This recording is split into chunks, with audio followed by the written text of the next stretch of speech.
Now, I've never gone live on YouTube from a device before.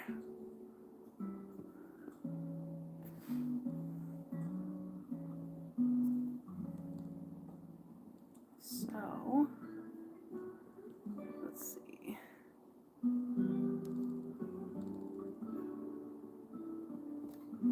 That's what I want. Cool beans. Okay. Now what I want to know is if I can pull up my own live.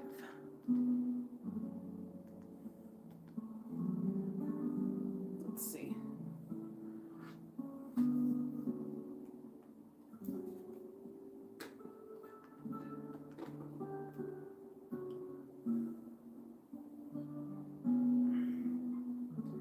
Got hair in my face. Okay.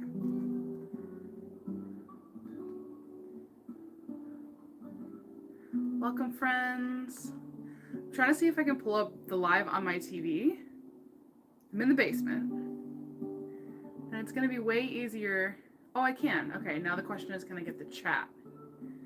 It would be much easier to see the chat on my TV than it would be on my device, but I don't know that that's an option. I don't see the chat here. Oh, live chat.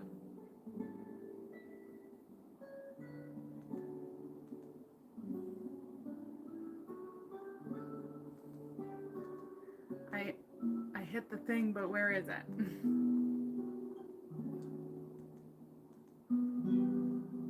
I don't see it.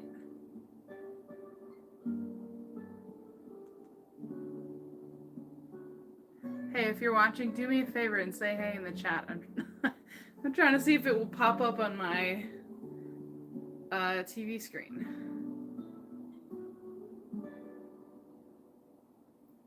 Because I don't see it. I see one message here. Trouble Crochet, hello. But that message... Oh, there we go. Okay, it is popping up on the TV. That's great. Also, good. I'm so... Oops, I bumped the phone. I'm so glad that that worked out for you. I wanted to go live tonight because I wasn't able to go live on this past Sunday evening. But I also have just been so cozy crocheting from down here lately that I was like, I kind of want to, instead of doing the whole thing from my desktop, it kind of sounded nice to just go live from my phone and set up down here. And that's what I decided to do. And since it's a weeknight and it's not our like regularly scheduled time, I figured we could get away with it.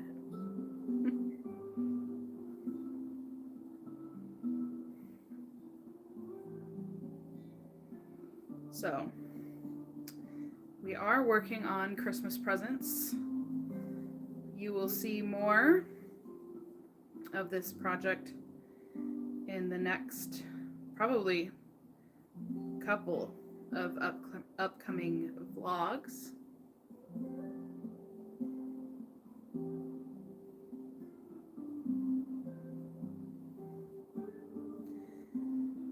But this will eventually be a cardigan. And as you can see, I've not done too much of it yet. But I'd love to know what you guys are up to tonight.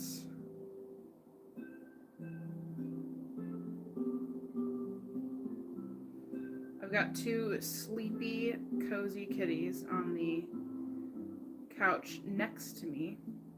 Not next to me on the couch that is next to me. They are on that one. Oh, Miss Murdoch. I'm hoping that Murdoch pops up tomorrow. She had her last round of vaccinations yesterday. Her final round of distemper and her rabies vaccine. And she's just been extra sleepy since yesterday. Not like totally lethargic, but playing a lot less than usual, sleeping more than usual, and also she's not eating, but she's not eating as much. And part of that is probably due to the fact that she's just been sleeping a lot. She's not working up as much of an appetite, but I know all that stuff can happen, but I'm just kind of keeping an eye on her to make sure that she comes back around. But this heated blanket that we have on the couch over here, they both have parked themselves on this heated blanket and have been spending a lot of time on this blanket.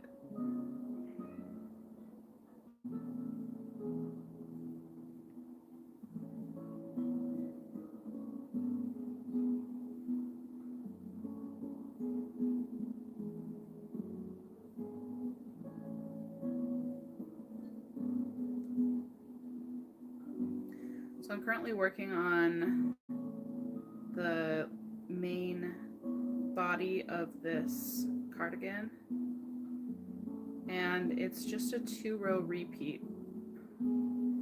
A row of single crochet and a row of double crochet. That's it. Back and forth. So, as you might be able to tell, I'm doing the single crochet row right now.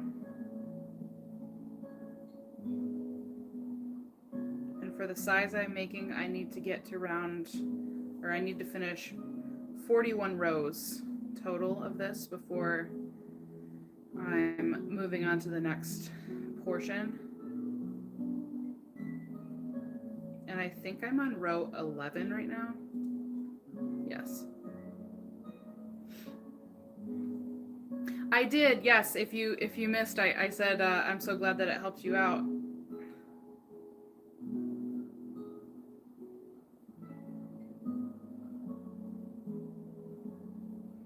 Knitting machines can be they can be intimidating when you haven't used one before. I still get intimidated if I'm trying something new on the knitting machine that I haven't done before.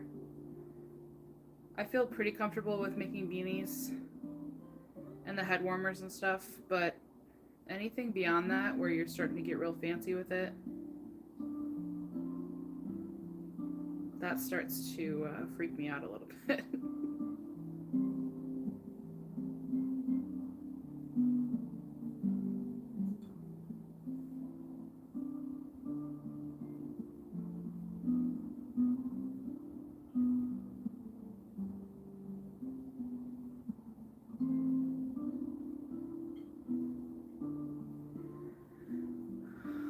So guys, Thanksgiving is 2 days away. That's wild.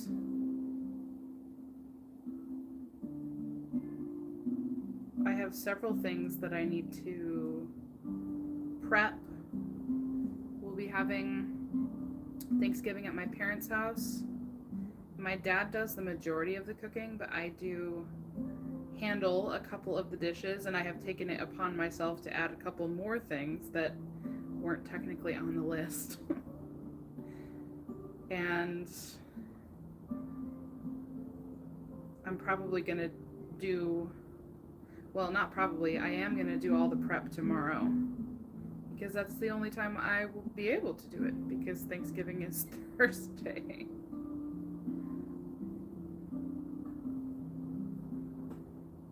But over the past, probably since we've been married, I've taken on the responsibility of a green bean casserole and a corn casserole. That's all right. Go to sleep. Thanks for hanging out for a little bit.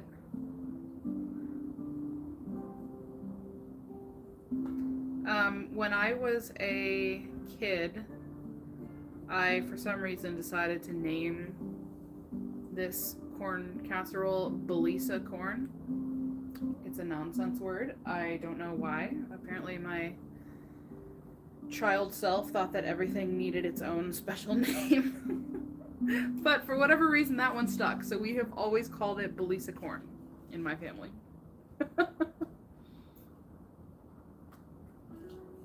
So I will be making the Belisa corn and green bean casserole. And that's all that I technically am tasked with bringing. However, I make a very delightful gourmet mac and cheese that has 5 different cheeses in it and bacon and like a breadcrumb topping situation. And I kind of forgot that I have made that on and off. Several members of my family are gluten-free, so I'm making a gluten-free version of it. And I'm also going to make Rice Krispie treats. Because once again, gluten-free. And I have a ton of marshmallow scraps, homemade marshmallow scraps from my hot cocoa bomb business. And Rice Krispie treats are a great way to use them up. So I think I am going to make a batch of Rice Krispie treats to bring for the fam tomorrow as well. Or Thursday, rather. So all in all, that's gourmet mac and cheese, Belisa corn, green bean casserole, and Rice Krispie treats. So I have some work to do tomorrow, but Michael's going to help me with the mac and cheese because that dish is definitely the most labor intensive out of all of them. I have 5 different cheeses that need to be shredded. You gotta cook up the bacon, make a roux, make the cheese sauce, like it's a whole thing, right? And I usually tell him, because he loves that mac and cheese, it's like one of his favorite things. And I always tell him, if you want me to make it, you have to help me make it. So he's gonna help me with that tomorrow. At some point, it's gonna be like a late night mac and cheese making session because we actually have dinner plans tomorrow night. Very last minute dinner plans. My bestie, who I made the baby blanket for, she lives in Wisconsin, but she is in town for Thanksgiving with her family, which means I get to meet her baby. I guess I should have thought about the fact that she was going to be in town for Thanksgiving, but I guess, you know, I didn't assume that she was coming. I didn't know maybe they'd want to stay in Milwaukee since they've got, you know, a pretty little baby, but no, they are home. And she texted me a couple days ago and was like, hey, I'm home. Can we meet up? Do you want to meet my baby? And I was like, of course I want to meet your baby. Oh, hello, Hannah. My bestie lives in Wisconsin too, so far away. It sucks. Hi, Fluff. Welcome, you guys. We're just kind of talking about Thanksgiving and plans and everything.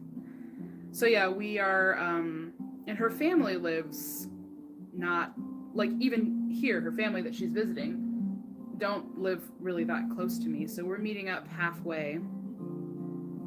It's about like a 45-minute drive for both of us to meet halfway. So we're gonna meet up for dinner tomorrow night. Me and Michael and her husband and her baby. So I'm very excited. Very excited for that. But that means that I'm gonna be working potentially right up until we leave, and then when we get home is when we're gonna have to make that mac and cheese. But at least we don't have to get up early on Thanksgiving morning, right? Like we can sleep in a little bit, and then we'll head over to my parents' house after that, probably. Hi, Mary Jo. I haven't been live for too long. How long have I been live? Not quite 15 minutes. So 16 hours is too long of a drive to get together more than 2 times a year. Yeah. I'm lucky if I see her once a year, truly, like in person. I'm trying my best to catch comments. So obviously you guys can tell I'm live on my phone tonight because I just wanted to keep it simple. But I put the live up on my TV, which is right here, and I can actually read the chat because on the phone it's really tiny. Hi from West Michigan. Well, hi from East Michigan.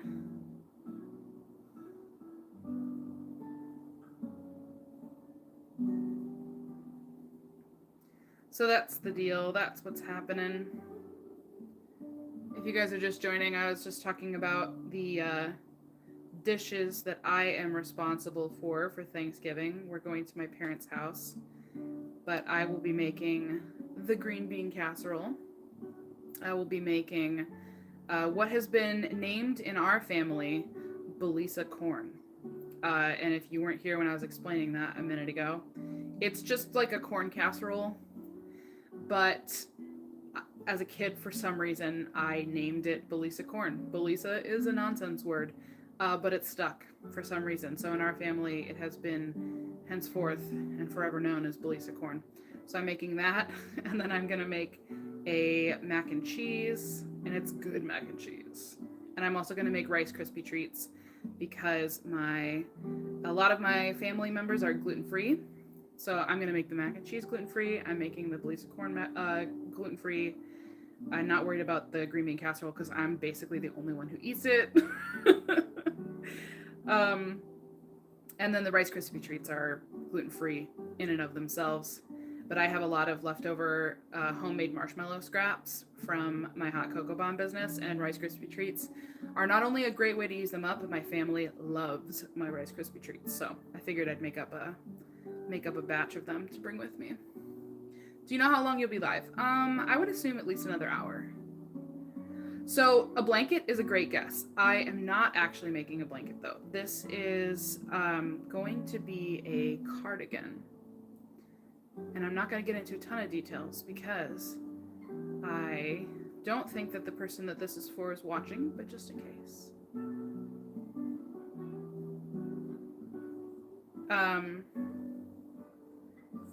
This is like the main body of the cardigan, and you guys will see more. You guys will see a lot more of this in the next several vlogs. Along with just Christmas presents in general, the next few vlogs are going to be pretty much all about making Christmas presents for mostly, pretty much all family, I think. Nice. But I have to do 41 rows of this before we're moving on to the next portion of this piece. And I'm on row 12 right now. So we're still kind of at the beginning, but it's just a 2-row repeat. Double crochet, single crochet. That's it. Very, very simple. So I'm doing the double crochet row right now, coming to the end of it, and then I will swap back to single crochet. You're making an axolotl. Cute.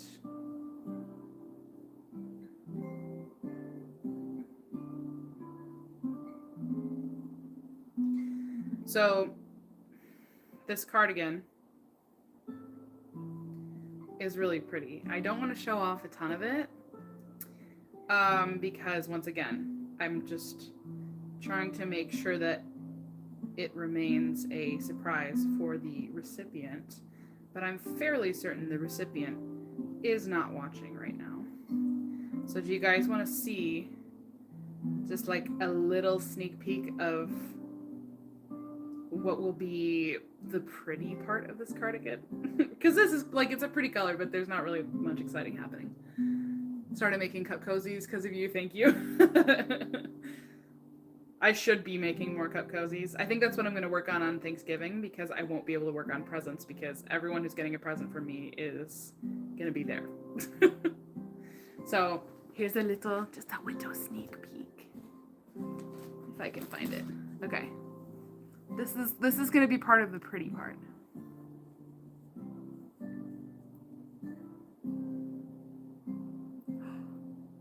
It's so pretty. That's it. That's all. That's all I'm going to show you.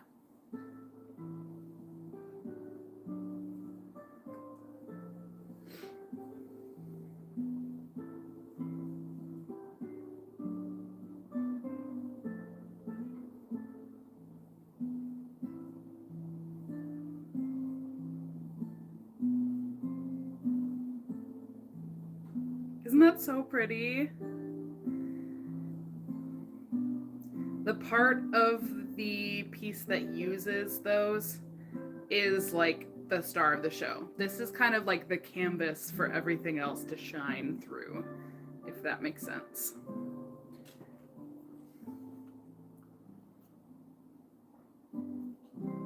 Also, there's usually a group of people that I text to let them know, hey, I'm going live, and I forgot. So I'm gonna do that real quick. Give me just a second here. I'm live on YouTube right now if you want to join. I also forgot to make a post in the Facebook group for our podcast. My bad. I always do that. I forgot. I'm thrown off because going live on my phone is different than what I normally do. Cardigans are the best, man. They're the best. They're fun to make. They're very rewarding. And it's so nice because with a cardigan, you can just like throw it on top of whatever, you know, it's just like, it's easy to throw on. You finished your granny square sweater. Heck yeah. Have you had a chance to wear it yet?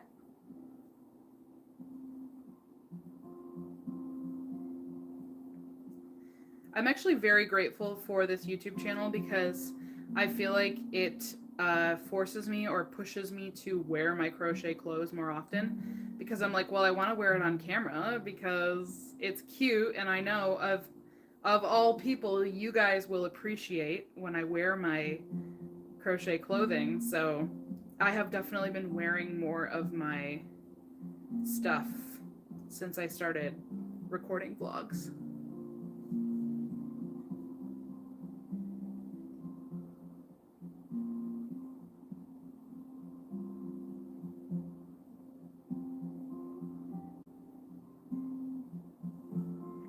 Yes, and I've gotten so many compliments. Oh, it's the best feeling. It really is the best feeling.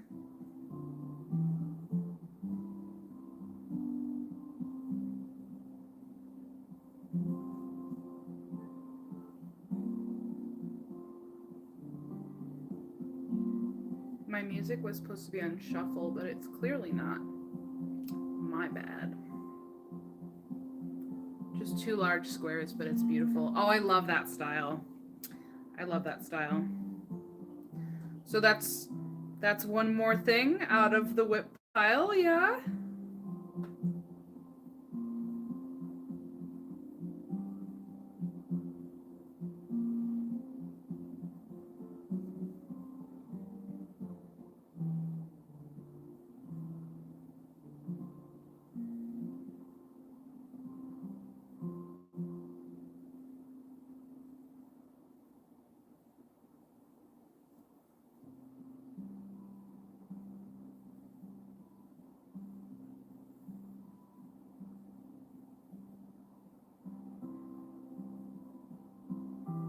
One down, I think 13 more to go. Hey, you know what? In the grand scheme of things, that's not too bad.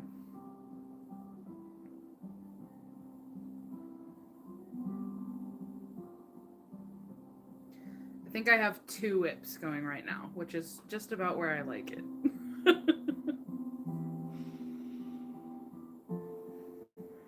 I think, right? Yeah, I don't think I have any other whips other than the 2 I'm thinking of. This one and one other project.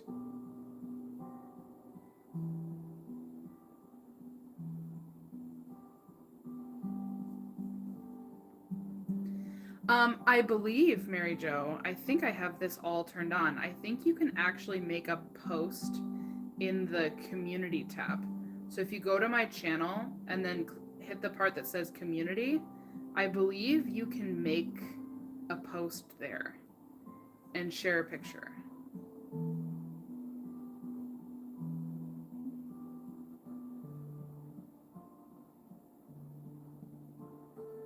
That definitely is a thing on YouTube. I can't remember if I have it all set up to work that way on my personal channel, but I think I do.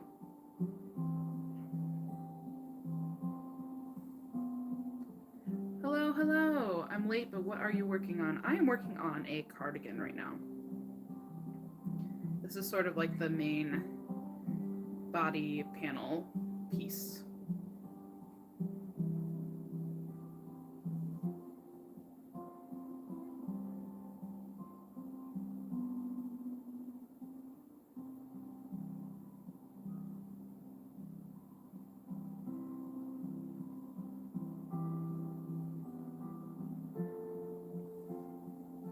Yeah, check it out, and I hope you can. I hope it's all set up right, because I would love to see. I would love to see your sweater.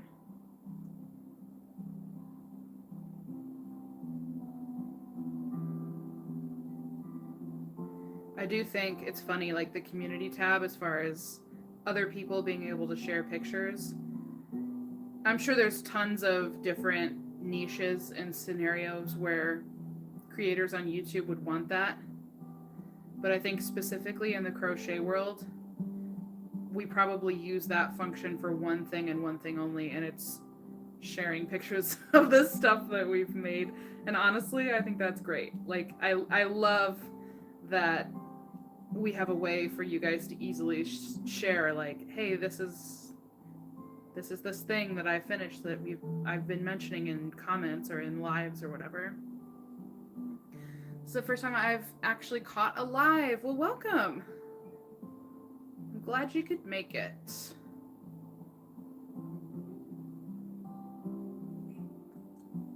Okay, that was row 13.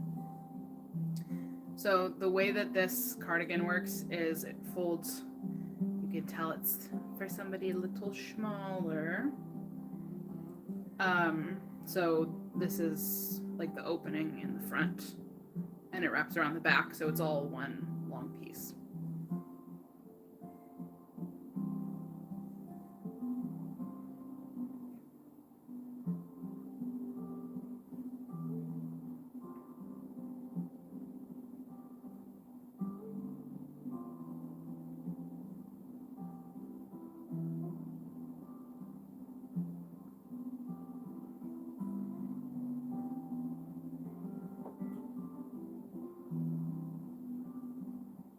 I have two very, very sleepy beans over here.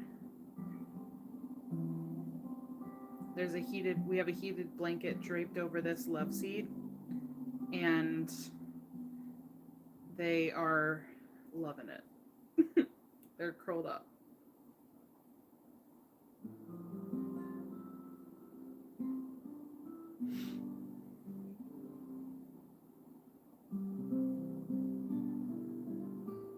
I'm invested in this cardigan now. Is it all going to be one color? Not completely. The main, like the body panel is going to be one color, but the sleeves is where it's going to be different. I got my Berg box today. Such lovely little goodies in there. Thank you for all the work you put into them. Oh my goodness, I'm so glad to hear that. I hope you enjoy it. I showed a little sneak peek earlier of the quote-unquote pretty part of the cardigan. I will show you one more time. Miss Girl. Oh, tell me. Yes? What is wrong, Miss Girly? What do you think? Oh, big yawn. Let me see if I can just rotate you guys a little bit. So this whole thing is a heated blanket. I know she's kind of down in the chat a little bit. Oh, okay, and she's gone. Miss Murdoch is over on the other side, but I can't quite rotate you guys over that far. Anyway, hi Seta, I'm very cozy. Okay, so this is the main color. This is Big Twist Watermelon, by the way.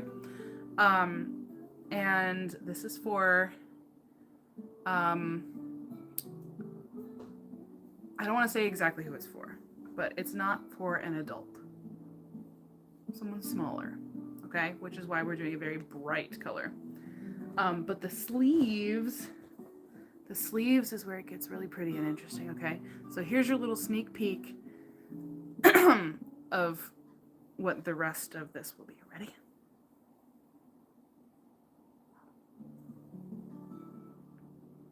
Yes. Yes. Hi, Serena.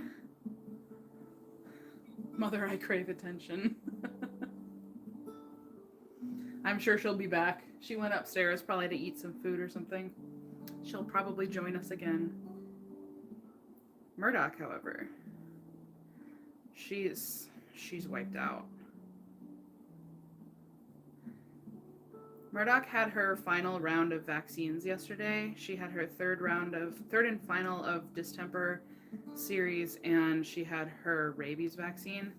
And I think it just really took a lot out of the poor thing. She's been extra sleepy, and she's still like, she's not totally lethargic. She is still eating, just she's not eating as much. She's really, really sleepy. So I'm just kind of like keeping an eye on her, making sure that, you know, I'm hoping that she'll kind of snap back to normal by tomorrow.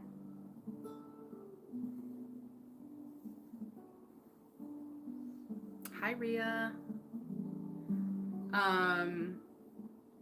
Your little Murdoch makes me want another baby. However, I don't think it would be well received by one of my other kitties. That is always the struggle, isn't it?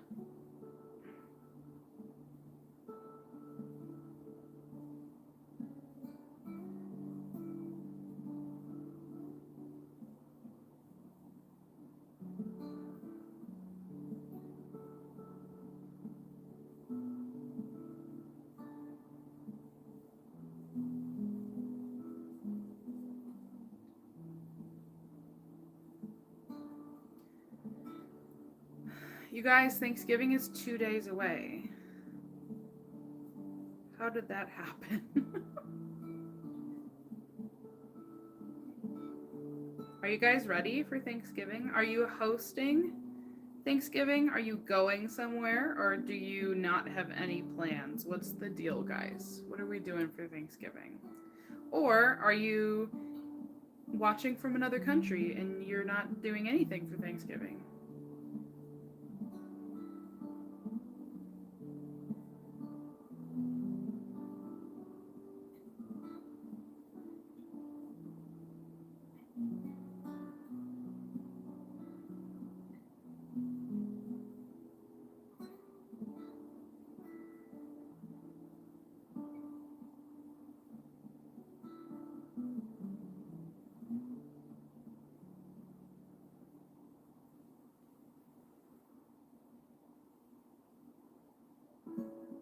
I bet if I got my sling for Murdoch, I bet she would lay in it, and because she's so sleepy right now, I bet she would stay there while I crocheted.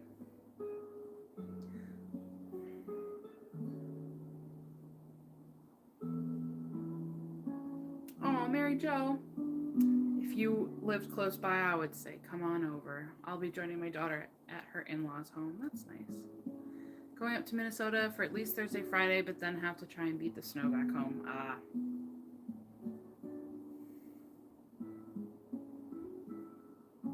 We will be going to my mom and dad's house.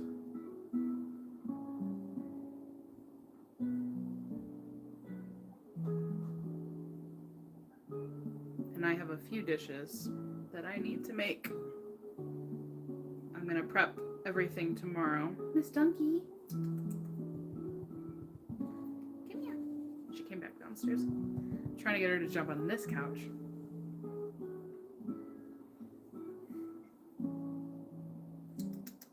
Miss Duncan. Come here, babes.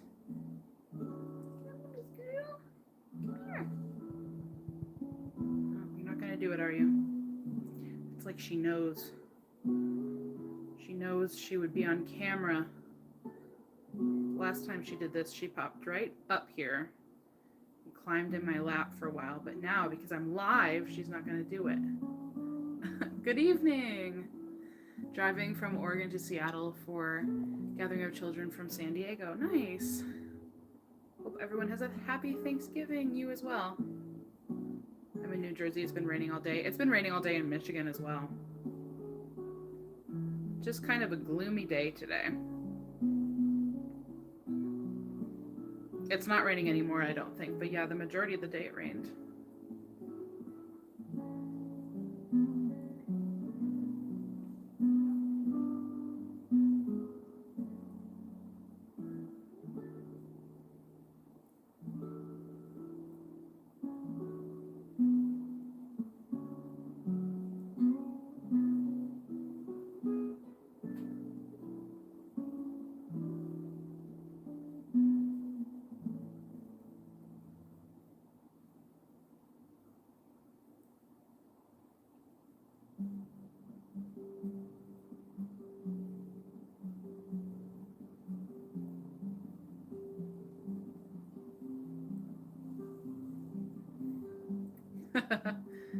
Two years into it, I'm not used to it still. Christmas music sounds soothing. Ah, thanks. I have a playlist of Christmas music, and I thought I had put it on shuffle, but I forgot. So we're getting all of the like acoustic guitar stuff in one shot. But it has a lot more than acoustic guitar. This is just, it's not on shuffle for some reason. I thought I turned it on, but I guess I didn't. You're up in northern Minnesota. Have you been getting much snow yet? We're gonna Jack Skellington inspired tree skirt. Oh my gosh, Michael would love that. He loves Nightmare Before Christmas.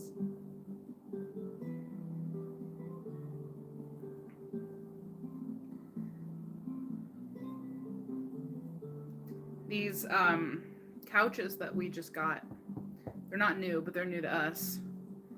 We don't have any like throw pillows made for them because our last couch that we had these big giant pillows that were like also the cushion. It was like a weird situation.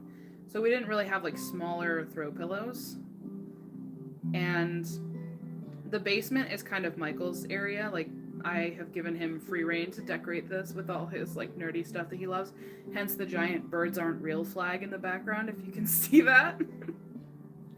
But I was thinking of maybe crocheting some like tapestry pillow covers for the couches down here with like all his favorite stuff. So I was gonna do like a Zelda one and a Batman one and I don't know what else. Magic the Gathering. I don't know, like there's so many different franchises that he loves. It would be hard to narrow it down. It's been snowing all day. Apparently it's supposed to snow for 2 days. Wow. We've only gotten, it's only really snowed here once so far, and it did stick, which I was surprised. It stuck for a couple of days, but it hasn't snowed since. It like warmed back up, and we have not had any more snow since then. That's cool, but I'm a nerd. See, like I'm not into a lot of the same stuff that he's into, but I don't dislike it. Like I think it's fun to deck out this whole basement and all the stuff. Star Wars. Sorry, I just realized it would have to be Star Wars. Star Wars, Godzilla, Zelda, Batman, and Magic the Gathering. Those are like the top 5 nerdy things that he loves. So, you know, add it to the endless list of projects. I have already made him a Jurassic Park tapestry that's hung up down here. He has it over by his work desk. If you guys follow me on TikTok, you've seen it. But if you've only found me from YouTube, you probably have not seen that tapestry before. Tapestry sounds nice. I haven't tried that yet, but I think I would like to. It's a really cool medium of crochet. It does take a little bit of practice, and it can feel a little daunting, but like once you get the hang of changing colors and stuff, and you can do that fairly cleanly, then it's just really fun because you feel like, oh my gosh, the possibilities are endless. But the tapestry I made him for Jurassic Park, it's the raptor, and it says "Clever Girl" on it. He has it hanging up over there. If and when I get up next, I will grab it and show it to you. Oh yeah? He loves Jurassic Park. Basically, like any of the things that you would think a boy that grew up in the 90s would like, he likes. Marvel, Justice League, Jurassic Park, Godzilla, Batman. Well, I said Justice League. Star Wars.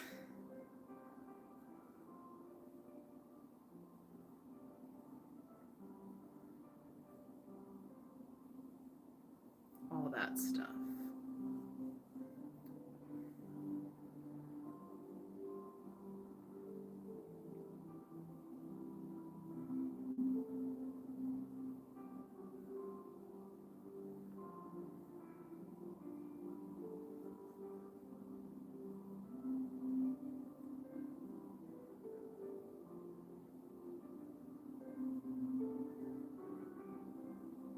No Halo. He played Halo. He likes Halo, but he's not. I guess he's not as into that franchise as others. More of a Star Trek girl. He never really got into Star Trek. Sorry. His dad is a huge Star Wars freak. So I think he got the Star Wars love from his dad.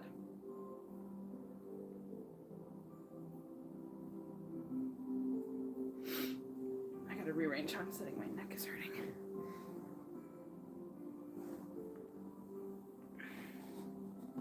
What are we thinking, little babies?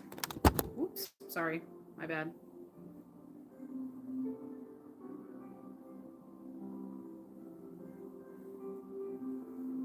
It's usually one or the other.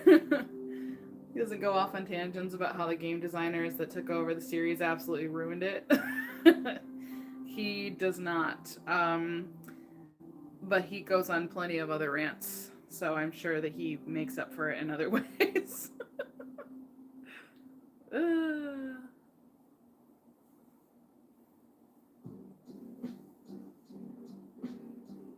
think we're at the lo-fi now.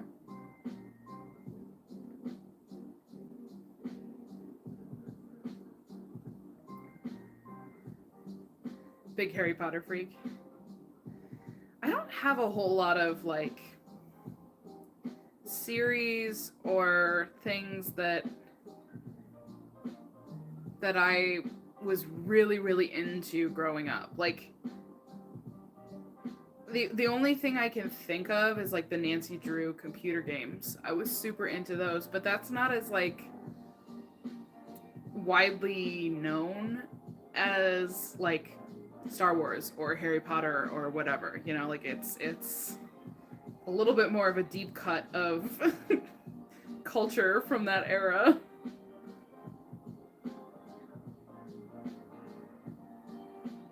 I was really into the Hunger Games in college when that was all coming out.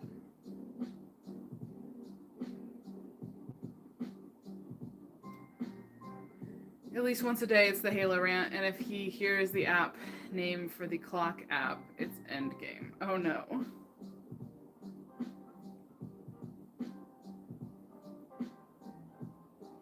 I will say I have played some of Halo, like the actual like campaign story, and I do think that the story is interesting. I do enjoy watching and or playing video games if there's a good story to it.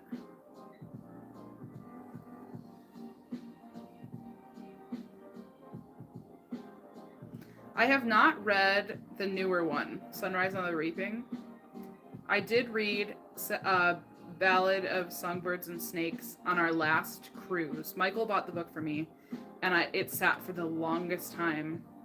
And then I finally read the book, finished the book on the cruise, and then the movie, Ballad of Songbirds and Snakes, happened to be one of the like pay-per-view movies they had on the cruise ship.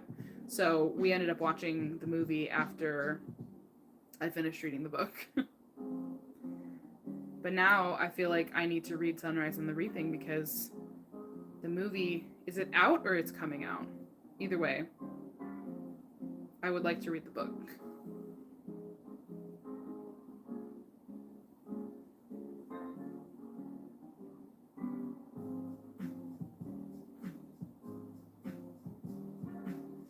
I'm not a huge reader. I wish I was more of a reader. I I like audiobooks. I just feel like I'm always doing something else. Whether it's like, you know, usually when I listen to books, it's while I'm working out, like running, training for a race, or crocheting. For whatever reason, just like sitting and reading a book feels like wasting time. I'm like, I could be doing something. And I feel like, you know, for people who really love sitting and reading a book, I think that's awesome. For me, for me, the experience doesn't feel any different to listen to it than to read it off of a page. So I'm like, well, I might as well be doing something else while I'm listening to it, you know? It's coming out next year, okay.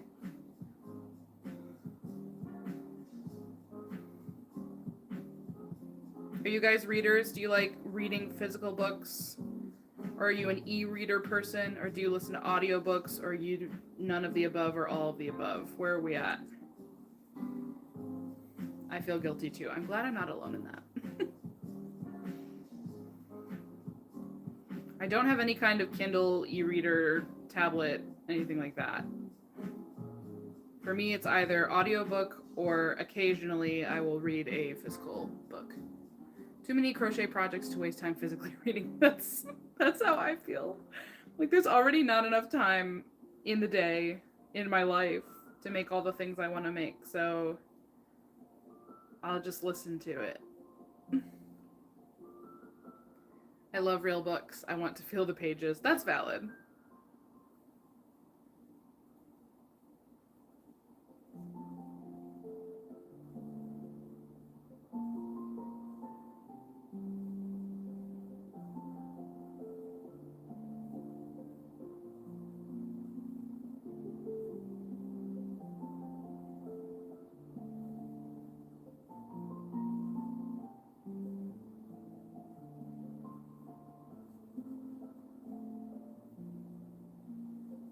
That I haven't read in a while because I want to crochet. Also valid. Same here.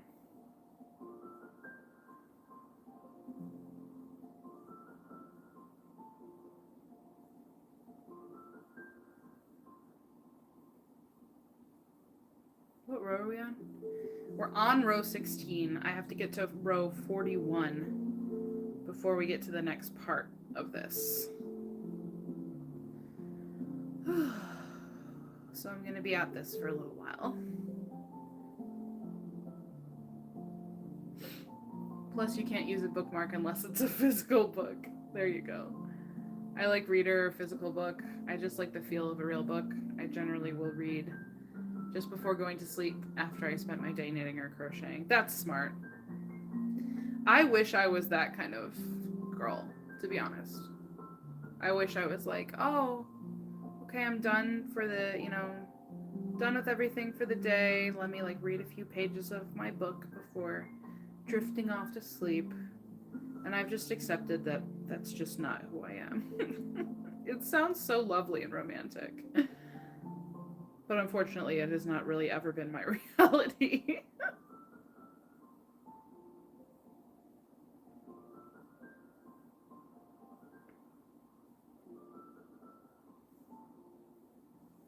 Have you thought about your winter? Girl, have I thought about it? I've been making them. They ship out in 2 weeks. I am putting the finishing touches on them now.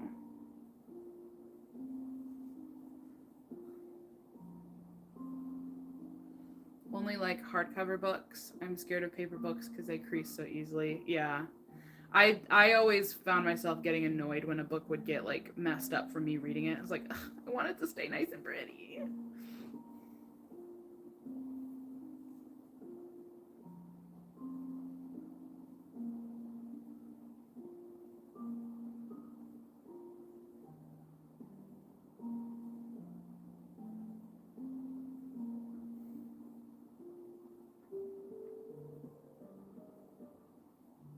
It is. It's exciting and it's also terrifying because I still have a lot to do.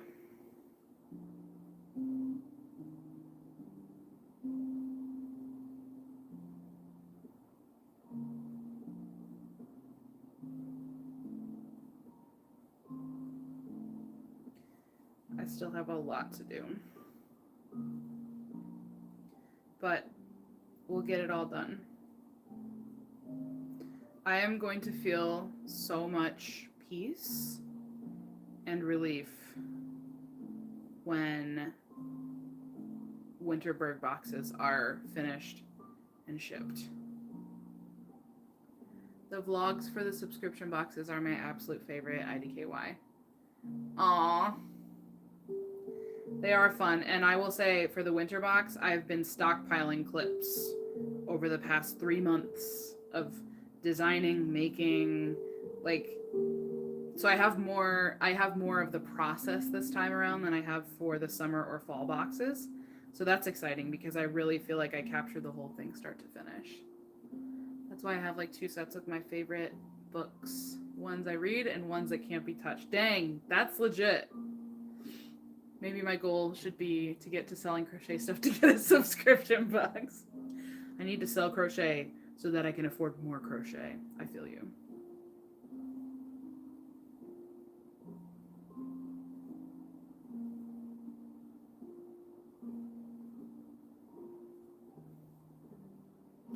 And I was telling Michael this morning, I'm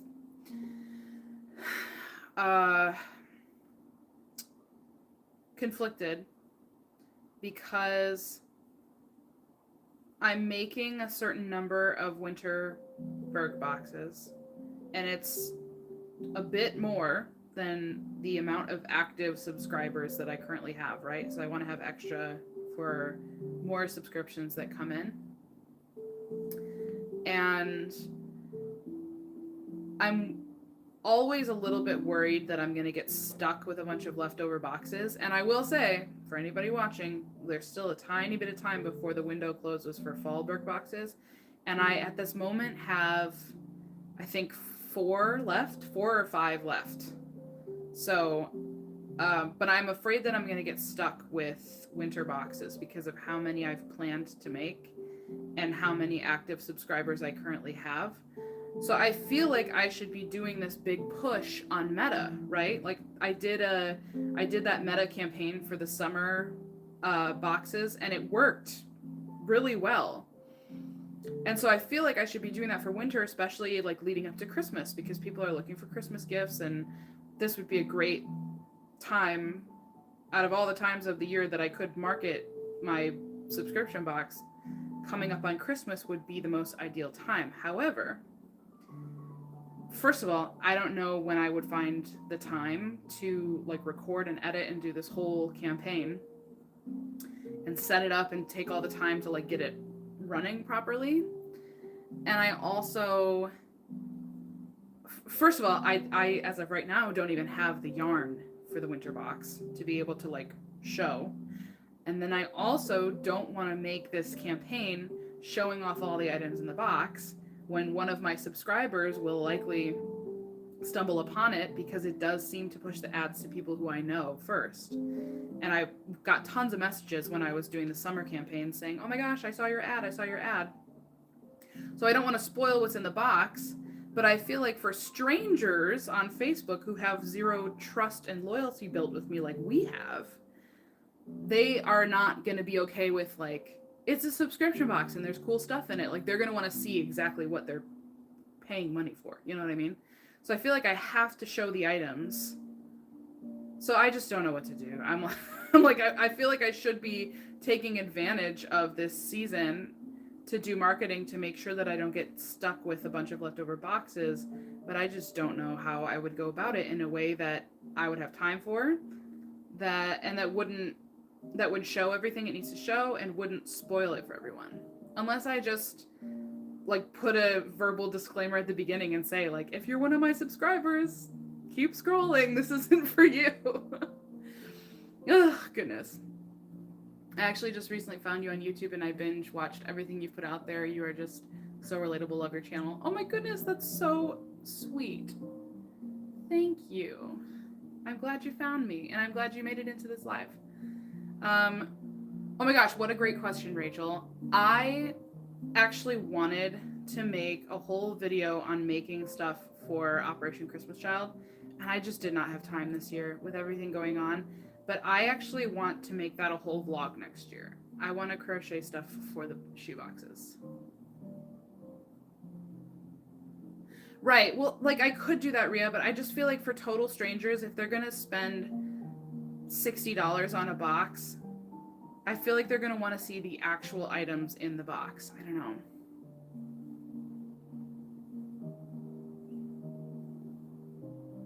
Like, I don't know. I mean, I guess I could experiment and see what happens. I just don't know if, like, the items will be something like this, but not exactly this. Like, I just don't know for somebody who has zero trust built with me, like, they don't know who I am from anybody, if that's going to be enough to convince them to actually subscribe. I don't know. I will not be making plushies for the shoe boxes. I will make... I was actually consulting one of my friends, Kim, who I don't think is in the live right now, but she crochets all kinds of stuff for OCC. And I was asking her what she makes. She does make little plushies, but it couldn't be me, you guys. It can't be me. It will never be me. So I'll probably make like scrunchies for like the girl boxes. Scrunchies, headbands, that like, you know, things like that are maybe a little more practical as well. I don't know, we'll see. Or face scrubbies, something like that. Knitted some hats for Operation Christmas Child shoe boxes. That's a cute idea as well.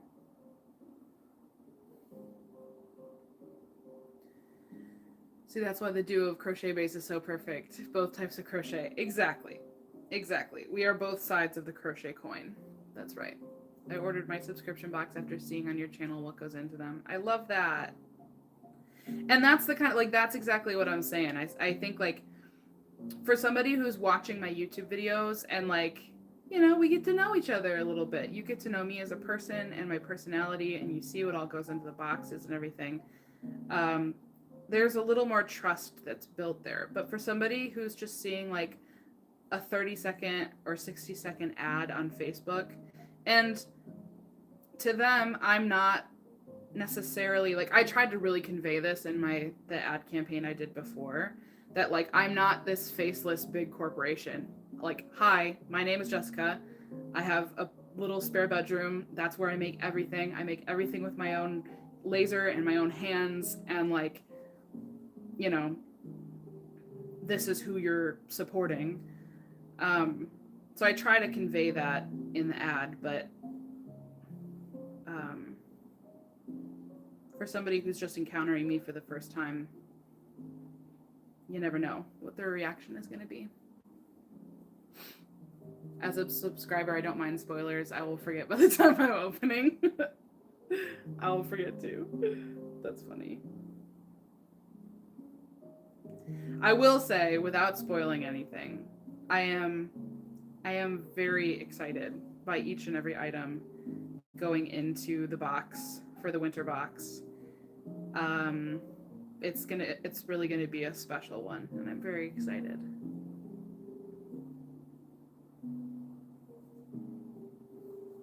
A scam? Oh no.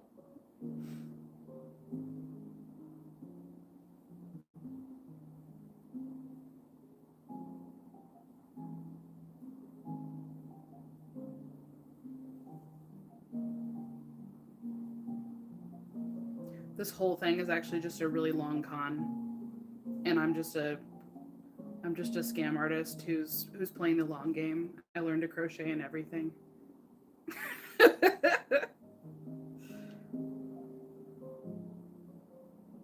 I'm the most committed scam artist.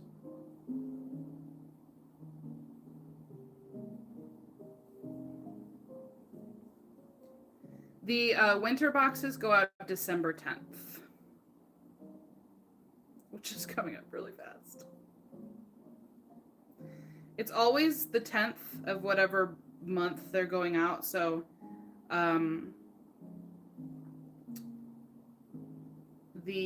and it's every 3 months.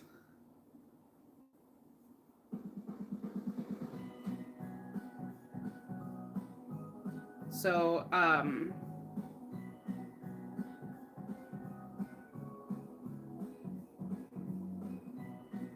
March 10th, June 10th, September 10th, and December 10th are the different dates for the seasons.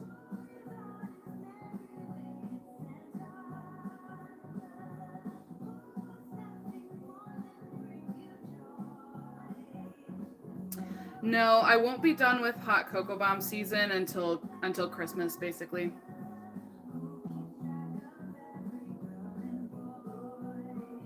What got me was when you said it's a crochet box and not knit. I don't buy myself a lot of crochet things, and I love the little crochet treats. It's being shipped on my B-Day. Oh, yay! Yeah, there are a lot of subscription boxes out there that I saw that were for knitters, but there wasn't a whole lot for crocheters, and that's one of the biggest reasons why I wanted to start doing it, start offering it. I was amazed at how much work you put into them. When I looked at my box today, I was thinking about the fact that you handle each and every piece and do all the cleaning, sanding yourself. Oh, the fact that that comes through is so nice that you recognize that. I really appreciate that.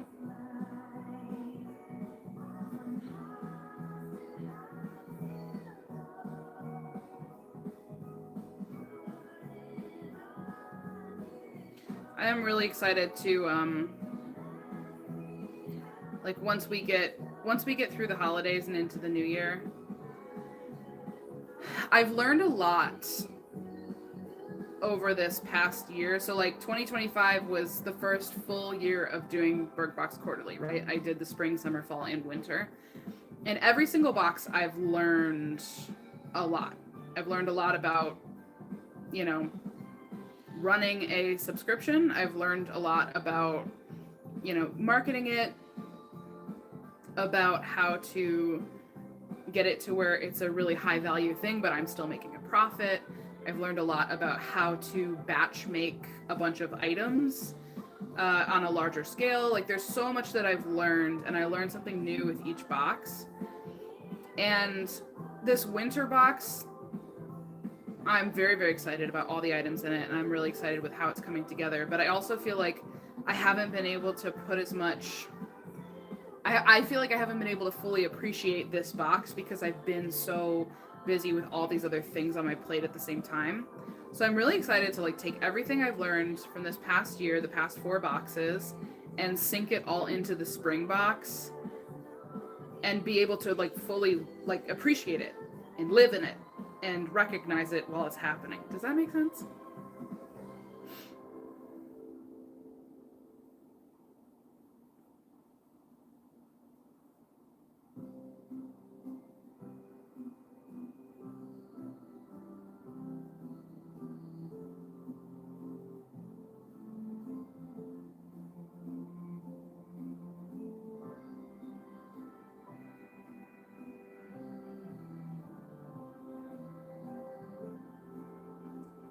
That's row 17. We're approaching the halfway point.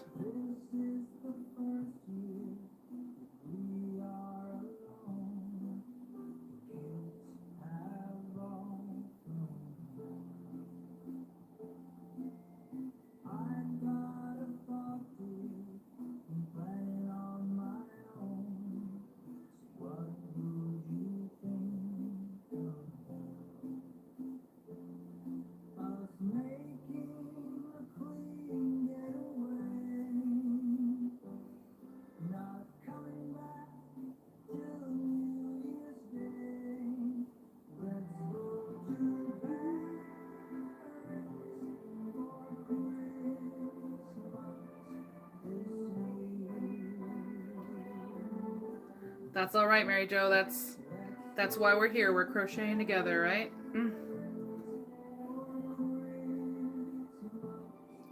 Planning on ordering some of the mandala centers in the new year. Can't do it right now because I don't have enough self-discipline to not dive in yet to another project. That's hilarious and relatable, and they will be there for you whenever you're ready.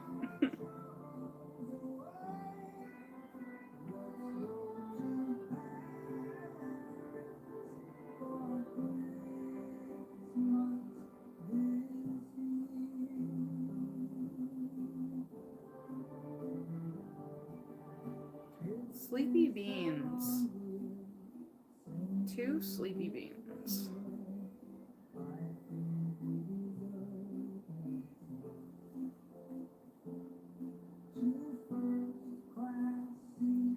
Something else I'm looking forward to in the new year.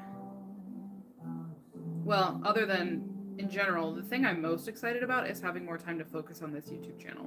I'm really excited to have more regularly scheduled lives and just being able to put a little bit more time and effort into videos and everything, and really focusing on growing here. I'm very excited about that. But in addition to continuing with the subscription box, my website, it's been a long time since I've done a release of a new collection of pre-designed stuff on my website. And I've been wanting, like I had several ideas of stuff that I wanted to do this year, and I just never was able to do it because it was like as soon as I finished one subscription box, I was busy working on the next one. But I feel like I've figured that out a bit more now, to where I don't need to worry quite as much about like I figured out how to manage the items to where it's not so overwhelming. I mean, to ask you, I'm going to post a video sometime about the cup cozies and with patches. Didn't know if I could link your channel and website. You can definitely mention my channel. I think you do that in the description. But you can always link my website in either your description or like in a pinned comment or something.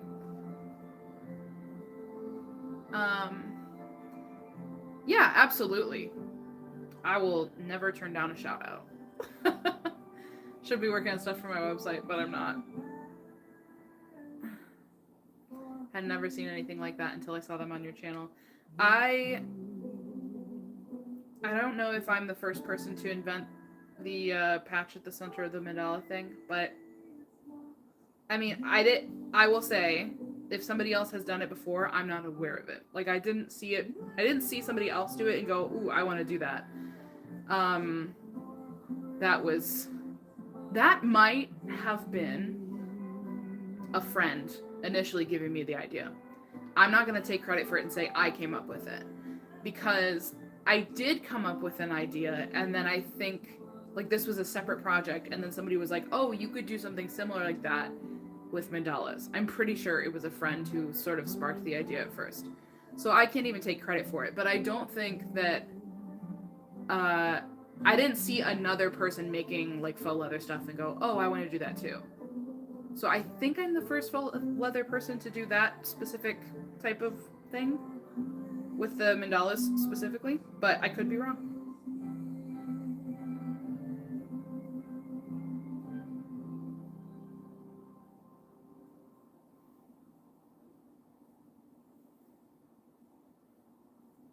No, you are totally fine, and let me know whenever you post it so I can go over there and give you some love. Hi, sweet girly. What are you doing? Oh, you're about to yawn. You're about to do a big yawn. Hi, Miss Girl. You're so sweet. What do you think? Oh, big stretch, big stretch. Okay. They love this heated blanket, you guys. Just so cozy.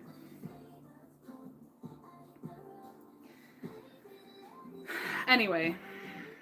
I was just saying that I am excited to add some more pre-designed collections to my website this next year, and that'll make a fun video, like designing and kind of similar to like the Berg boxes, making them, designing them, and then like doing the whole launch.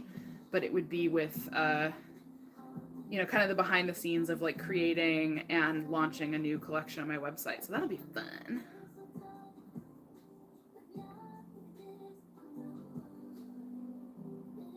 How's the storefront going? I have not heard any updates from my friend, so I don't know that anything has been sold yet. Either I haven't sold anything yet, or she's just been too busy to message me, which is entirely possible. She is a sweet baby.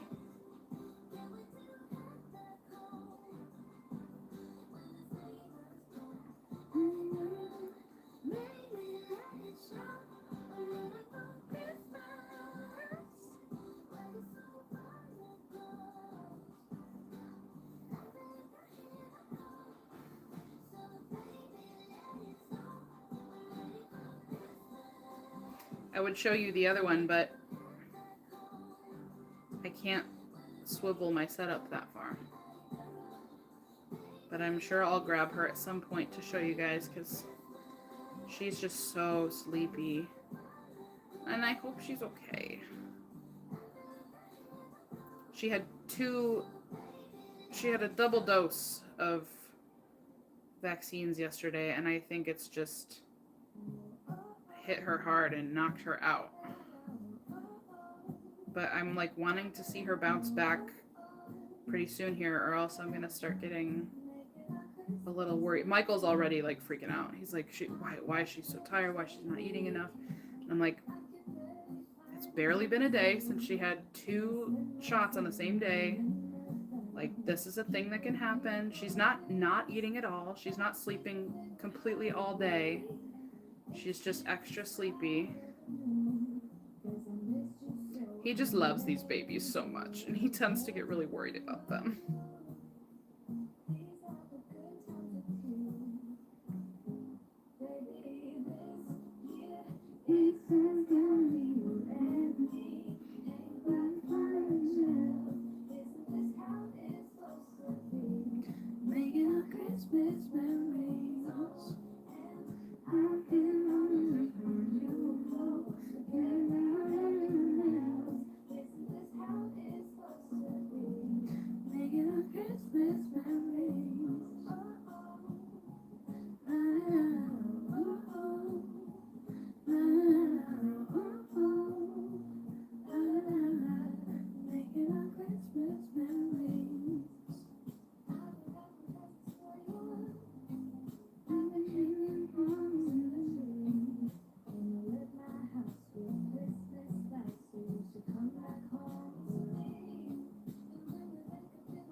And I told him that too. I was like, she also could be going through growth spurt. She definitely has phases where she'll get extra sleepy and she's not eating as much because she's just sleeping. And who knows, maybe both hitting at the same time, like the vaccines and a growth spurt, could just be making her doubly tired. My cat took 3 days to recover after her shots. That's actually really, like, reassuring to hear. Thank you for saying that. I'm gonna tell my husband that, because he's just like, he immediately just goes like worst case, because he loves these babies so much, and he tends to get really like worked up when he can't figure out what's going wrong and fix it. He's a fixer. He's a guy. He's a man. He wants to solve the problem, and the thing with kittens is they can't tell you what the problem is. You know what I mean? Like they and so he can't solve the problem, and then he's like, I don't know what's wrong. He's like not sleeping very well because he's worried. I'm like, babe, it's like I said, it's barely been 24 hours since she got her shots. Like, we'll keep an eye on it, but there's no immediate red flag things that are happening. Poor guy.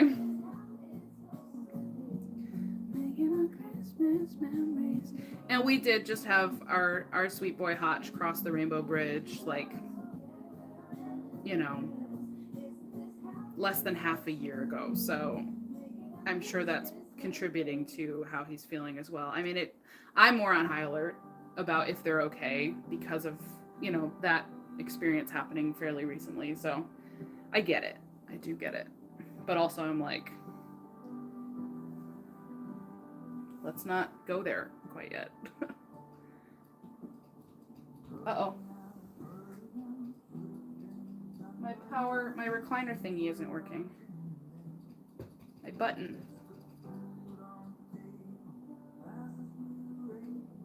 He really did. I hope I didn't.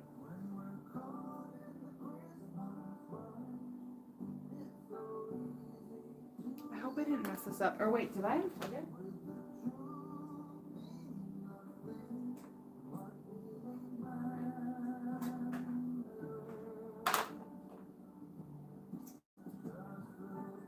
Oh. Oh, good. It just got unplugged a little bit. I thought I maybe messed it up for a minute. I use we have one of those carpet rug extractor cleaner thingies, and one of the cats peed on a part of it when we first brought it in. It was like laying on the ground, and they peed on it, and now that it's upright, they haven't messed with it at all, but I needed to clean it. And I used the extractor, and I was like, oh my gosh, did I get water on one of the components, and now it's ruined? It just came unplugged a little bit. It's all good. It's all good. It's all good. The couch is unplugged. Yeah, that's what I've been trying to reassure him with, Rhea. Lost my cow in April. That was one of the hardest days of my life. She was the best, just like a dog. Oh, I'm so sorry. I'm getting up because I want to grab Berg to show you guys her. Because you've seen Duncan a couple of times, but you haven't seen the Berg. Hey, Sleepy.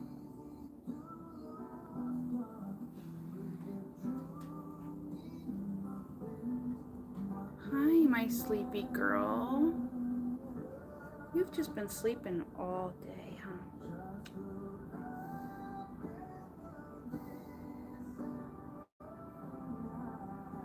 Should I get my sling?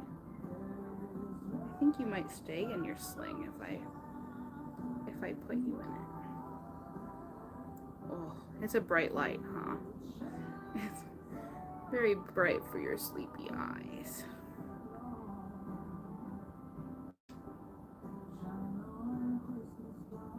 Is your body in reset mode? Are you in sleep mode after your vaccines? Hi Jennifer. She's very tired. And I think the heated blanket is like making it even easier for her to just keep on sleeping, you know? What do you think? You want to get up and run around for a little bit? Maybe eat some chickens? You're so beautiful. You want to get up? So like, she's not playing. Like, if I entice her with something, she loves going after my microphone for my vlog camera. If I entice her with something, she will play. She's just not like rambunctious right now.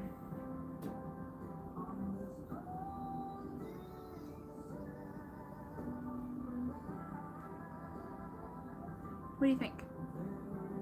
You want to get up? Oops, you're caught. Oh, yeah, I know. Oh my goodness. Oh, you knocked over my mic. And then look at my sweet big girl over here. She's just fully leaned into the cushion. Cozy, cozy, cozy. She has grown so much. A black kitty that lived to 21. Oh my goodness, that's amazing. I hope both of these babies live that long. Go snuggle up next to Duncan. That would be the cutest thing. If you did that right now, everybody would lose their minds. I would lose my mind. Look, baby. Look. Lay down right here. No? Okay, you're not gonna do it. I just want to force them to love each other.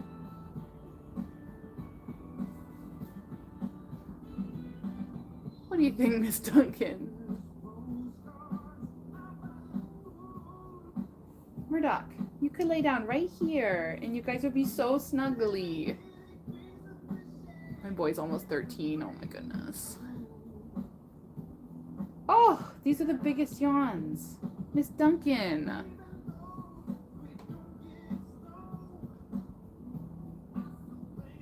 What are you guys gonna do? They're just staring at each other.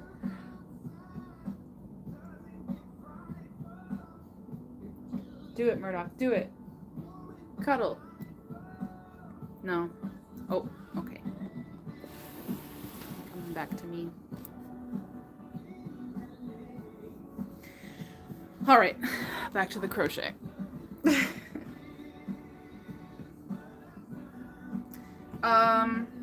Was there something I was gonna get? What time is it? My phone is, I can't see with the time when I'm on here. 8:18. I want a cup of coffee. Coffee doesn't do anything for me, caffeine, like the caffeine, so that's the only reason why I'm willing to drink a cup of coffee at almost 8:30 at night. I had a scrunchie. Where did it go, Miss Dunk? Oh, it fell down here. My hair is just getting in my way. I have a claw clip, but claw clips are not staying for me. Also, spoiler alert, guys, I'm chopping my hair really soon. I can't deal with it anymore. It's long enough to donate. I measured it, and that's the only reason why I grow my hair out is to donate it. It's time. I have 2 orange kitties. They're biologically brothers, but they do not want to cuddle. I want them to badly. I know. That's all I want for Duncan and Murdoch is to be snuggly buddies. Currently drinking my iced coffee. They're from 2 different litters, though. I can drink coffee anytime, and it doesn't bother me or make me sleepy. Yeah.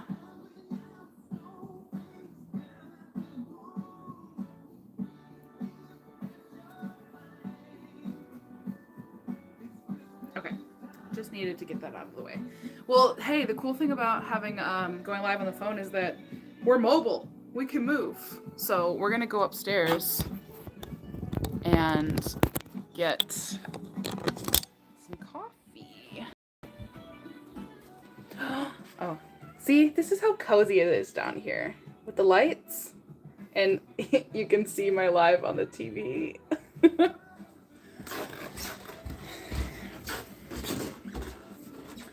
I still have coffee, right? Yeah, there's enough for one more cup. I don't know what the YouTube live thing is doing, but it's adding a really weird color filter to my face. Like it's making my lips really red. And my hair looks kind of reddish too. It's a very warm filter.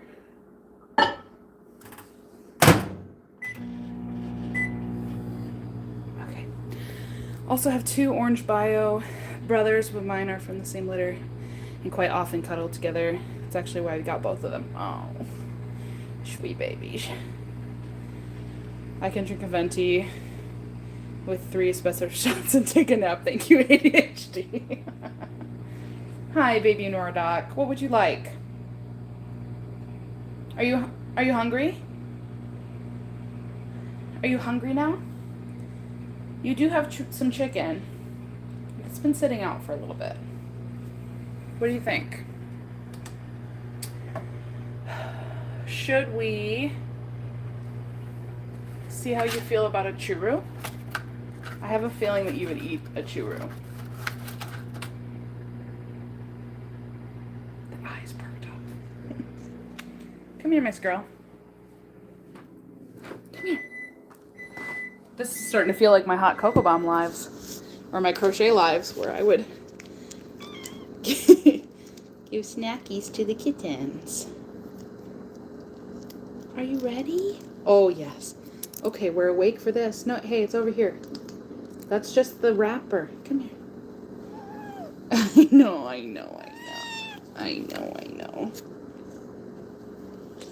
Come here. Come here. Well, come get it.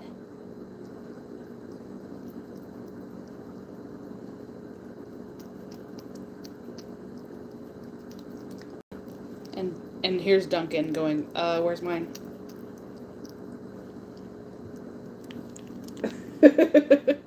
Donkey. Hey, get your booty out of the camera. Go. I'll give you some treats too.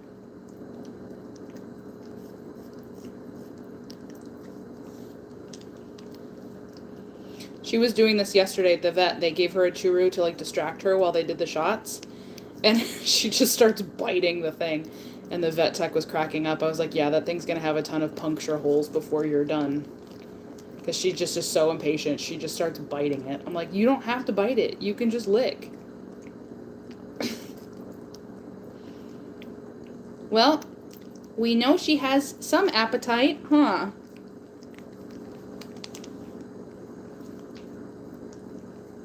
All right, baby.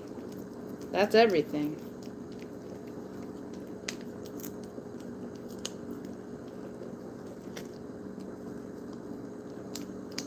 Okay. Now, Duncan girl has been very patient. Would Duncan like a churro too? Okay. Yes, thank you. I'm going to do another 30 seconds on that. All right. Miss Duck, you want one?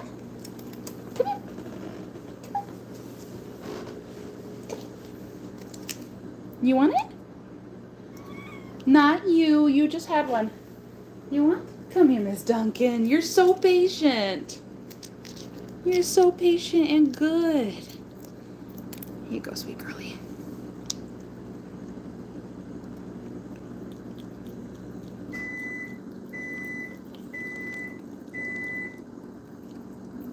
Murdoch. No, now you had yours already.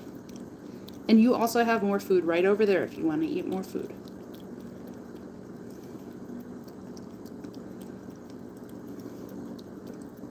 Sorry guys, we're taking a little impromptu cat snack break.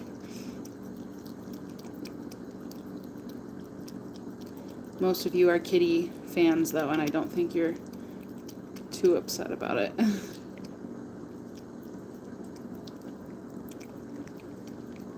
You are eating very slow. Not like Murdoch, who gobbles this whole thing down.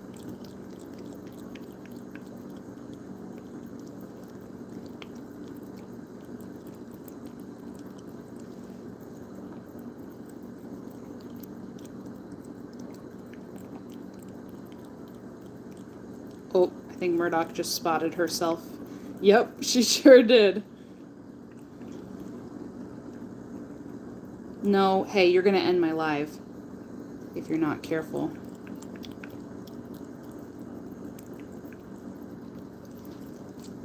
There's a little bit left. You want the last bit? Murdoch, get out of the camera.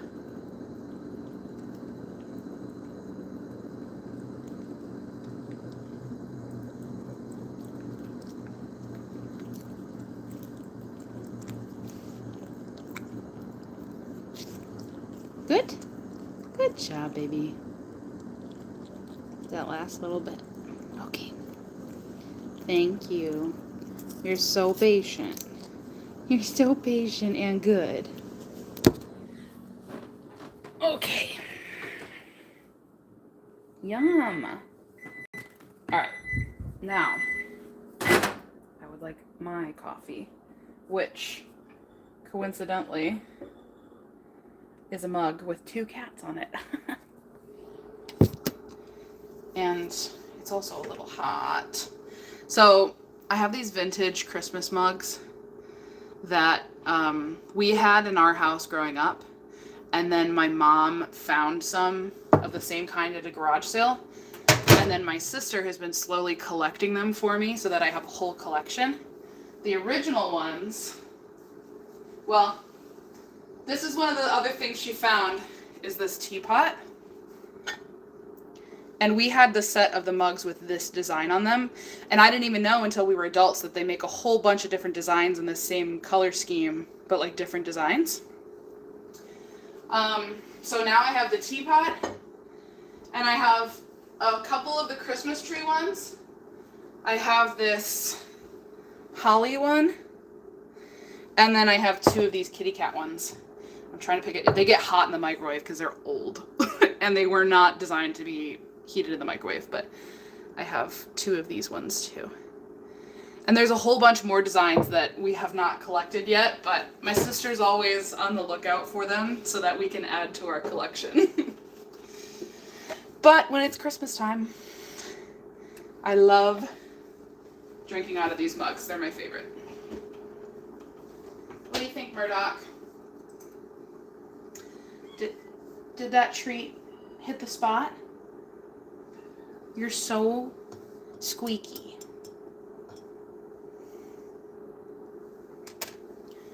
Okay.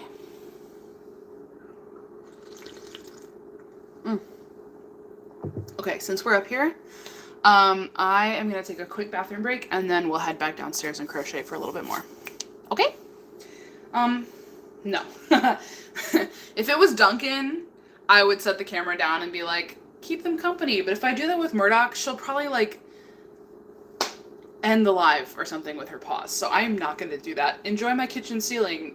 I'll be back.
Come back downstairs with me? I'm going downstairs.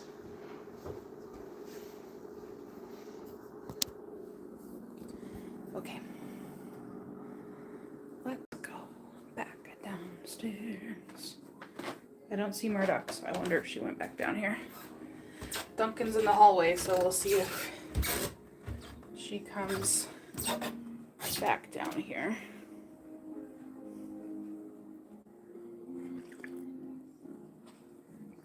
My TV tray over here that's kind of in place until we can get a proper side table is getting cluttered up with stuff. I keep bringing more things over here.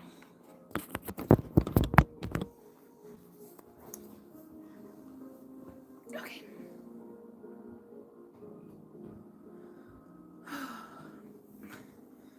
I need this to tilt down a little bit. There we go. Okay, I know I missed a bunch of comments when I was feeding the kitties. Get caught up real quick.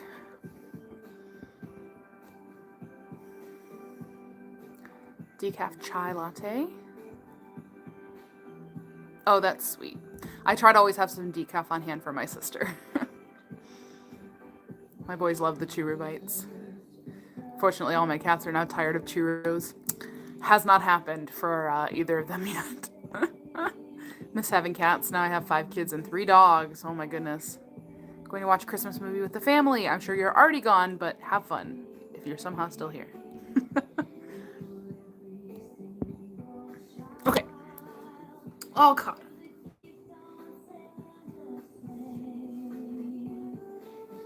Let's get ourselves re-cozified. I'm still getting used to which button makes it go up and down. All right, I don't know what time I'm gonna be done, like how long I'll be live, but we will keep going for now.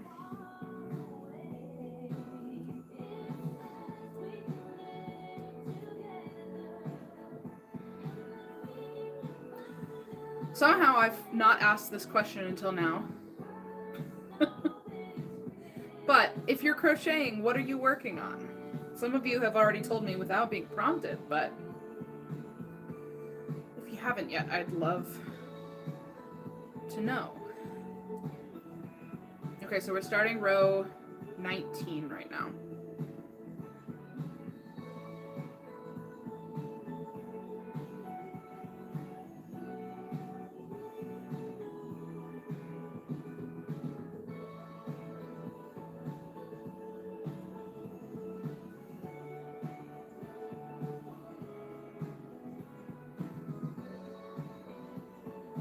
Double-stranded, chunky yarn baskets. Ooh, pretty.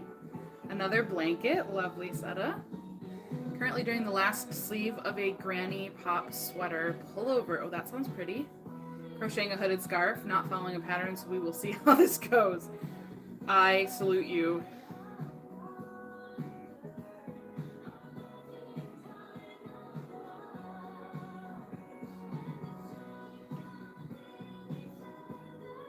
Hi, Amy.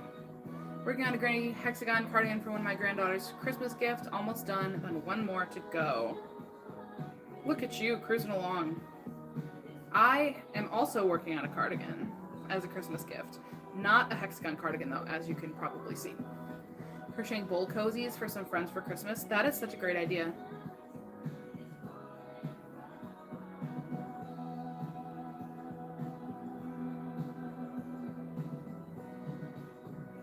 This outside pull is being annoying.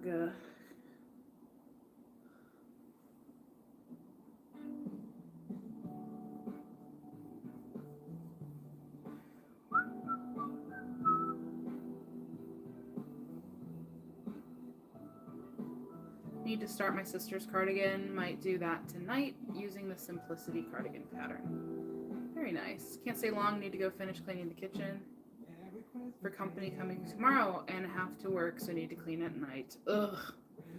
Ugh. I understand the vibe, the feeling. So this cardigan is the body panel is worked up as like one piece basically, which is what I'm working on. But the sleeves are going to be comprised of these. So pretty. So the sleeves are like the pretty part.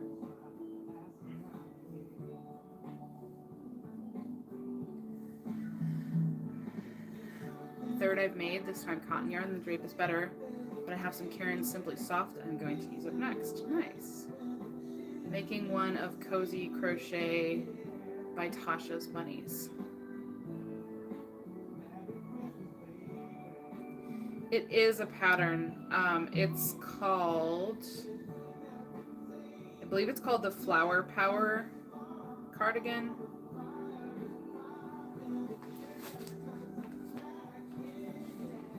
Flower Power cardigan. Merry Christmas, baby. By Stitch and Hound. Stitch and Hound. I definitely will. The theme of several of my vlogs from now until the new year probably are gonna be all about making Christmas gifts for pretty much exclusively family, and this is one such, which is why I'm being a little bit vague about sharing a lot of details, because on the off chance that somebody is watching, I don't want to outright show you what the finished product is going to look like quite yet. So, but I absolutely will be sharing the whole process.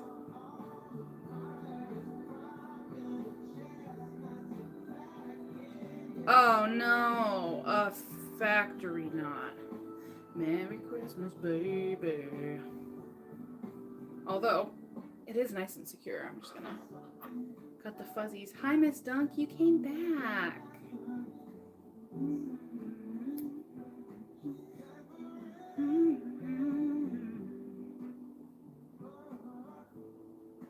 Merry Christmas, baby.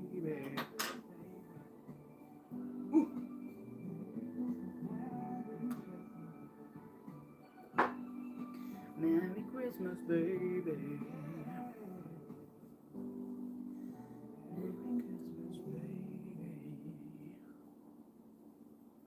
You know, we've made it more cozy lately. It was not always this cozy. We recently acquired new to us couches. This couch, and there's a love seat right here. And they have the like power reclining, which is so nice.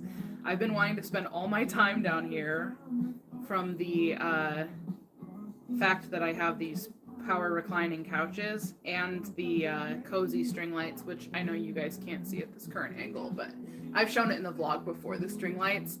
And then I brought the lamp down here because I love the string lights, but them by themselves is not quite enough light to really comfortably sit and crochet. So I brought this extra lamp I had down here. And it really is quite cozy down here now. And I told Michael, I said, once the holidays are over and we're in the new year and we're just like in the dead of winter, I would be so just thrilled and happy to literally spend every night in the winter down here. Like, you play a video game, I'll sit and crochet, I'll have a cozy drink, our blankets, the kitties, and we have a little fireplace space heater thing. I'm like, I would be so content to just spend every night down here being cozy and crocheting and just kind of hunkering down for the winter. That, like, I can't think of anything better. I'm so enjoying being down here. I wish we had basements. Our basement is, like, this is the biggest open space we have in the house. This is our, like, main entertaining space is down here. And our basement is, like, 3/4 of it is finished, or maybe 2/3. We have, on the other side of the stairs is unfinished, and that's where we have all of our, like, utilities and washer and dryer and stuff and some storage. But this side of the basement is finished. It used to have a drop ceiling when we first moved in, and it had linoleum tile on the floor, and the wood paneling that you can see was like a knotty pine. To be honest, if we had moved in today, I don't know that I would have painted over the knotty pine. Back then it was like, ew, gross. Now I don't think I would think it's gross. But I am glad that we painted it nonetheless. We did paint it millennial gray, my bad for being a millennial. But that light gray, what it did brighten up this space down here. It felt like a dungeon before because we had the knotty pine, which was really dark. We had the cold linoleum floors, and we had drop ceiling tiles, like the office ceiling tiles. And we painted the knotty pine to make it that bright light gray. We added carpet to the floor, and we ripped out the drop ceiling and painted everything black, spray painted the whole thing black. And visually, it made this space feel so much bigger because the drop ceiling came down pretty low and you felt kind of claustrophobic, but now it feels way more open. And it feels a lot, like doing those few things made it feel way bigger and cozier down here, for sure.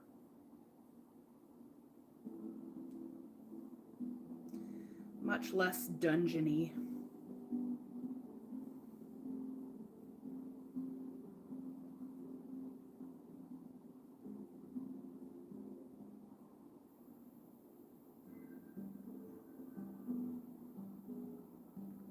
Okay, that was row 19 we just finished. We're starting row 20 now.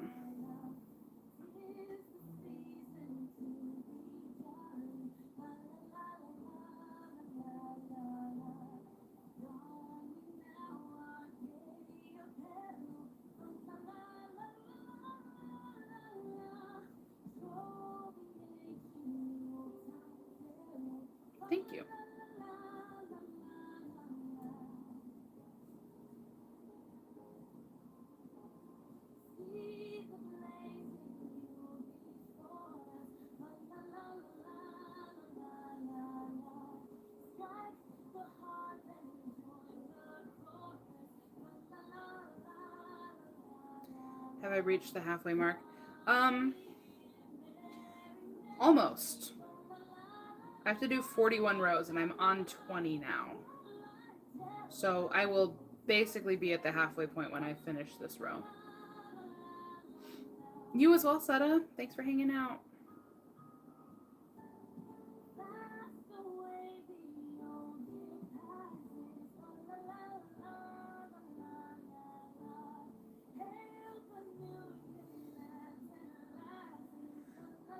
Also working on a mosaic blanket that says Merry Catmas and has cats climbing all over the tree for my mother-in-law. That is amazing.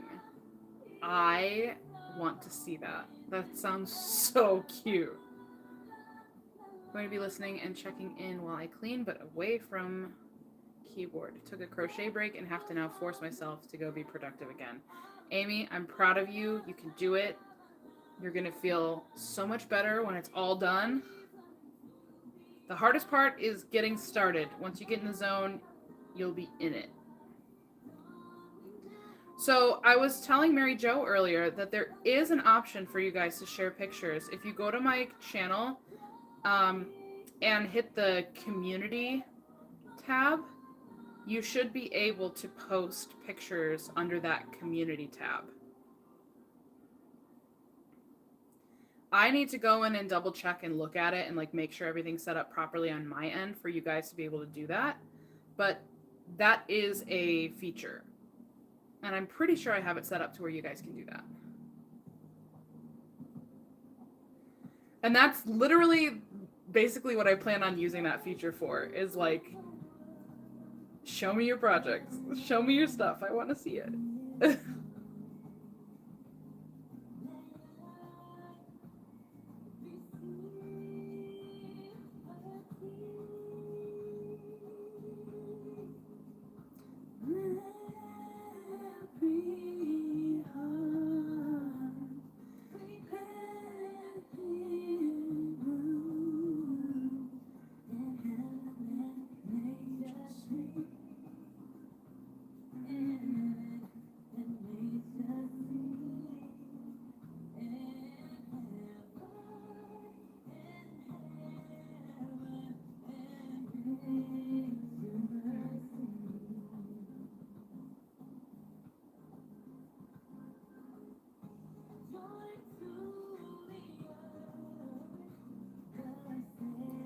Have to wait one day to post in the community because I just found you from the pod. Oh, okay, so do you, so you set it up, like you, sorry, my words are not working. When you go into the community tab, does it tell you that you have to wait? Do you have to like request to join it or something? I don't know what it looks like on the user end, so that's what I'm just curious what it looks like for your side. Okay. I guess I can understand why they have that in place so that people aren't gonna spam or troll or anything. Good to know. I know, that is unfortunate. I guess, like, I can see why they have that guardrail in place. I wonder if I can go in and change that on my end, or if that's just, like, how it is. Do I have a favorite Christmas song? It's hard to pick one because I really love Christmas music. As far as like Christmas carols, I really love In the Bleak Midwinter.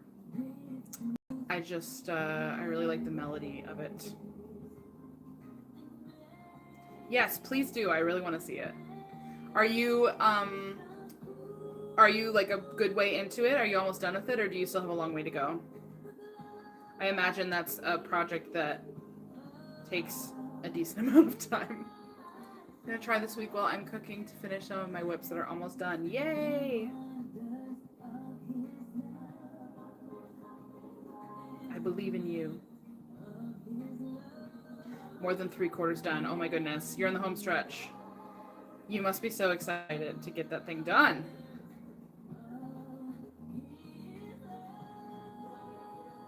My hook minders are supposed to arrive tonight. Yay! Oh, that's another thing I need to do in the new year is I need to make a bunch of hook minders because every time I finish making them, I get an order for more, which is great. I'm not complaining about that. I just wish that I had time right now because it would make sense for me to make a bunch of them and then I just have them ready to go because it's way easier to make multiple at one time. But I don't have time. I don't have time to make a bunch right now. But that's something I need to do in the new year for sure. On the last cat that's at the top of the tree. Oh my gosh. A hook minder. So I actually have a short on my like YouTube shorts that you can watch if you want to like get all the details. But essentially they function and look like stitch markers, but they have different hook sizes engraved on them. And the whole idea is that when you're working on a project, you can add a hook minder to your project of what size hook you're using. And then if you set that project down and you leave it to work on something else for however long, whenever you come back to it, you don't forget, oh shoot, what size hook was I using? Because you have the little hook minder on there to go, oh, I was using a 5mm or whatever. So they're really handy. They're helpful for, keeping your whips organized and everything. And they are, I make them on my laser, and they're designed to look like little vintage motel keychains, the like diamond-y shape, because I just thought that was such a cute shape, and they're really pretty, and they're also painted all different colors, and you can see them on my website if you want to see what they look like, or you can watch that short video as well. They're very handy. You only need them if you have too many whips. If you are one of those people who has multiple whips, they will be extra helpful.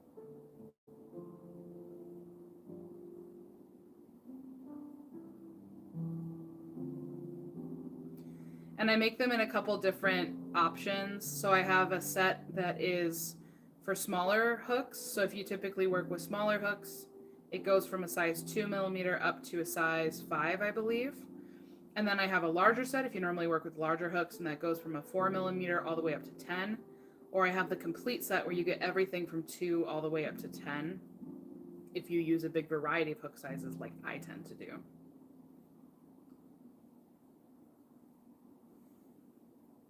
Yeah, I think you're definitely not in the minority if you have a lot of whips going. I'm definitely in the minority for doing like one project at a time.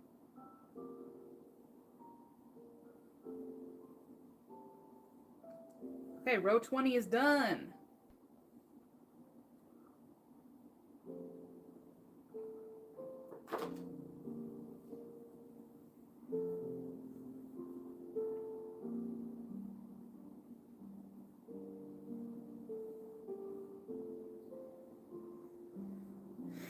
It's one of each number. So yeah, if you have like, if you know that you have multiple projects where you're using the same size hook, you would need to order, a couple packs.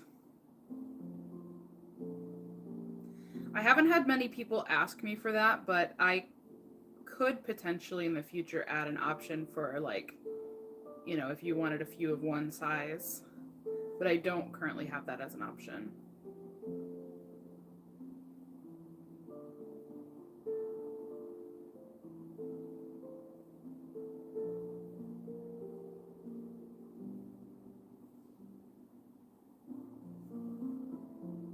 You're welcome.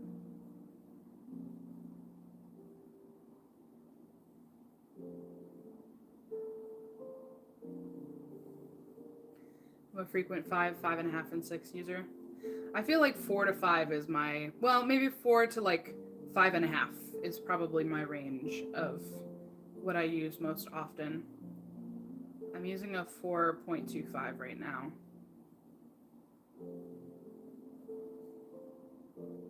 This hook particularly has been getting a lot of mileage this season because not only am I using it for this Christmas gift and one other, but it's also the hook that I've been using to make all my cup cozies for my hot cocoa bomb market. So I've been using this hook a lot. 5 is your favorite. 5 is 5 is pretty good, man. It's a comfy size for sure. This is a 2-row repeat, and we're literally just alternating between single crochet and double crochet. So right now I'm doing single crochet, the next row will be double crochet, and so on and so forth. So the body of this is very simple, which makes sense because the sleeves are the part that is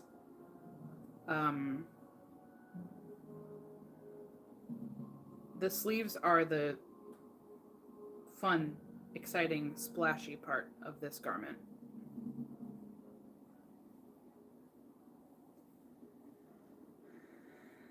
Oh, I'm happy to introduce you to it. It is a beautiful song.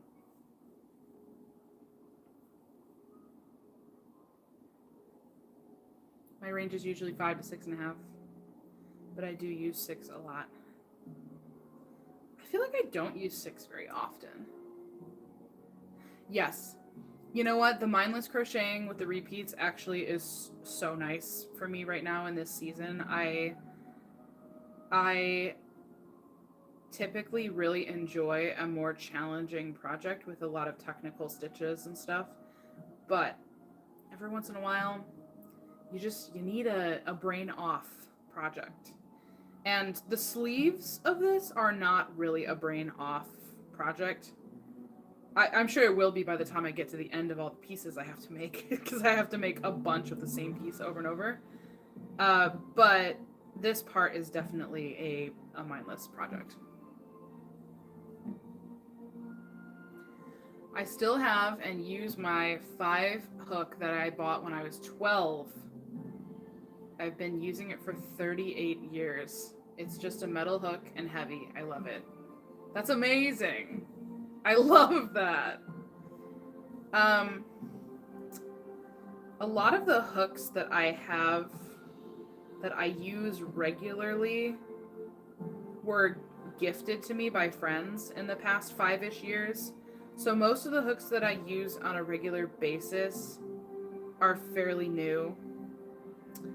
I do have some hooks that I've had since the beginning, but they weren't like, this is my hook. Like, my mom crochets and my sister does as well, and they were the ones who taught me to crochet. So there were just like crochet hooks in the house already, you know? So I have a couple that like that I know I used back then, but they weren't like my crochet hooks that I learned with. It was just like I found the hook somewhere in the house, you know? So it doesn't maybe have quite as much meaning attached to it.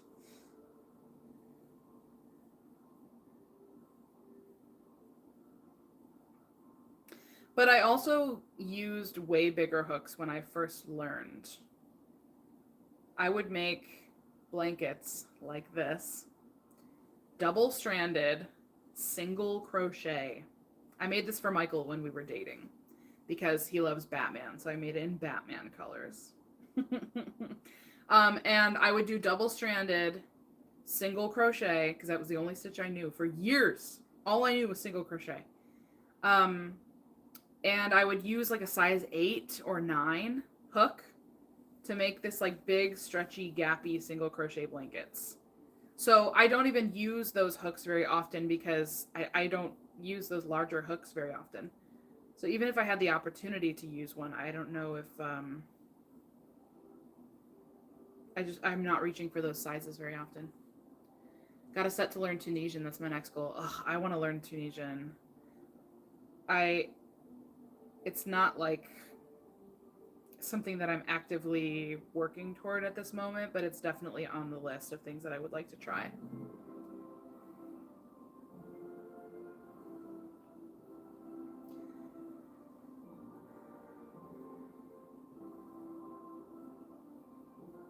I have made an insane amount of gigantic double-stranded single crochet blankets. Like, I probably made a dozen. And just the repetitive motion of single crochet over and over again, like, that was all I needed to keep me happy in the world of crochet for years. That was before, like, certainly before TikTok. But really, even before I won't say it's before it was available, but it was before I discovered that YouTube tutorials were a thing. I didn't know for the longest time that I could go to YouTube and watch somebody teach me how to make something, because I'm a very visual learner and I didn't know how to read patterns at the time. So I just I didn't even realize until I went looking on YouTube the world of crochet, just how many things you could make. And YouTube really opened that door for me. So it is kind of a full circle moment that here I am making vlogs on YouTube. I just connected those dots. Like, I really owe it to YouTube that I even delved into the world of crochet fully. And now here we are, and hopefully I can inspire other people in the same way. Ah! I like Tunisian. For me, it seems to go quite fast. I learned to crochet when I was about 10 or 12, like 10 years old, probably about 10. And literally from like 10 years old until like college, all I did was single crochet, with exception of this one project that I made with my mom. This was when belts, like big chunky belts, were really in, and I found this pattern for this crocheted belt, and it used like shell stitches and stuff. At the time, it seemed so complicated to me. It probably wasn't really that complicated, but my mom helped me make it. She did a lot of the work, honestly, but by the end of it, I had like caught on and I had figured it out. But I didn't read the pattern, my mom did, and she just showed me what to do.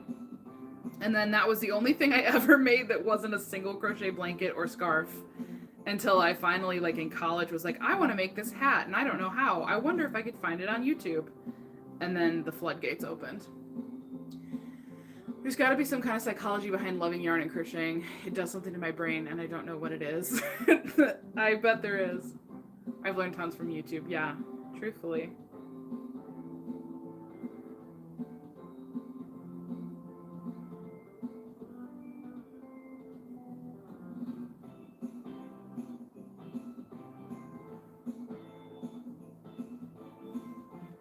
And it's funny because obviously I've devoted a lot of time and energy to learning crochet and growing in this skill. So it's not really surprising, but like I have definitely surpassed my mom and my sister in terms of like the types of stuff that I've made.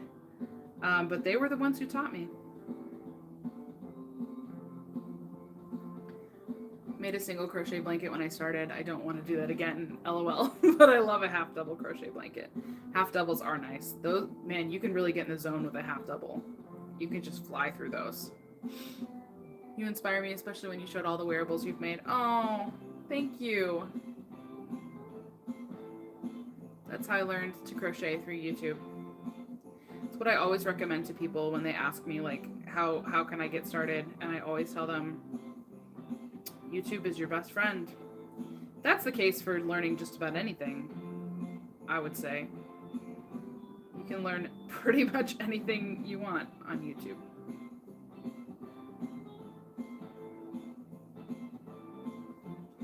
Learned how to crochet when I was 12, but I had been on and off over the last 20 years. I picked it back up earlier this year after seeing one of my students crochet, and I've kept it going. That's awesome. And my mom learned to crochet from a coworker when she was an adult. It wasn't like my grandma was not a crocheter. My grandma would always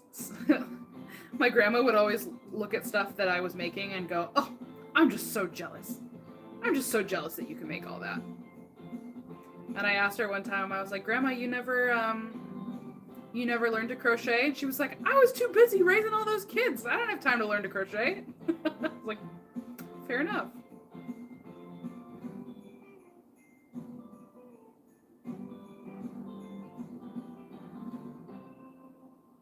I feel like a lot of people's grandmas teach them to crochet, or like, that's the stereotype, right? Is you think of crochet as like a grandma thing, but my grandma did not know how to crochet.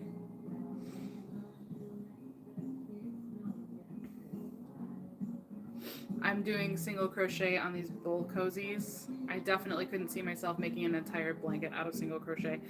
You know what, to me now, it sounds insufferable.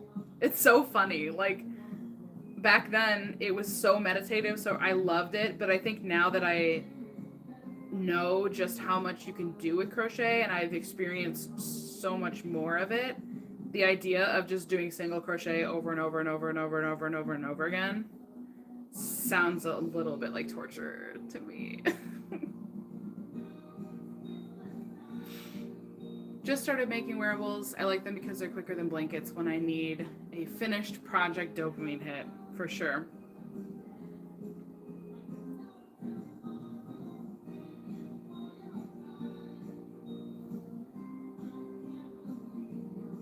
Plus, the feeling of having somebody go, oh my gosh, I love that. Did you make that? And you get to go, yeah, unmatched. That's an elite feeling.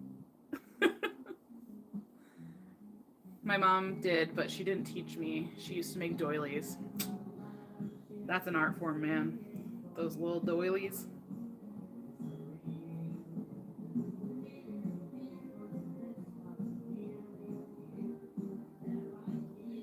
My aunt taught me. My grandma sews. My mom is a very talented seamstress.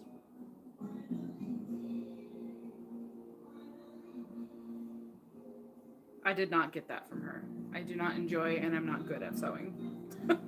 I know enough to do some basic stuff. You know, like fixing things, mending things, basic stuff. But I'm certainly not like buying fabric and turning it into something unless it's super basic. My nephew that lives with us wants to learn. I still have him making chains and single crochet. He's 11 and it's sweet. Oh, that is sweet. Learned from my mom as an adult, but it took me 5 years of picking it up and putting it down before I learned when I was pregnant with my first baby. Currently, my niece is like in the on and off phase. She's got chains down, but she's having a hard time moving from chains to actually doing single crochet. So I'm hoping maybe at Thanksgiving I'll have a little time to sit down with her and work with her on it. She's just getting frustrated with like holding the hook and holding the yarn, and you know, very understandably so. She's 9 years old, and just getting over that hurdle of actually making the transition from doing a chain to doing an actual stitch. She's having a hard time with that. She's getting frustrated with it. Love that feeling. Recently finished granny hexagon cardigan knee length. Ooh, I bet you have gotten a lot of compliments on that. I feel like long duster cardigans are so visually impressive. It's like such a statement piece.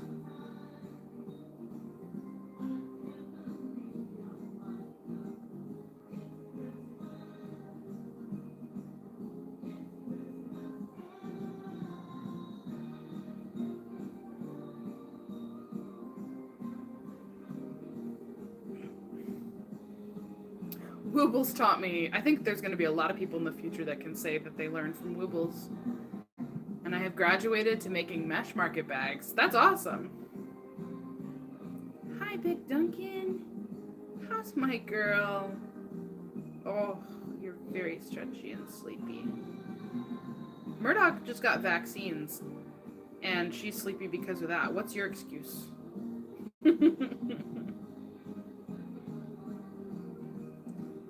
Duncan doesn't have an excuse, but this is her norm. Her norm is being lazy and sleepy, especially in the wintertime. Have about 25 beanies and 10 blankets I'm going to donate to the women's shelter. That is awesome. Have you been like stockpiling them throughout the year? That's so awesome.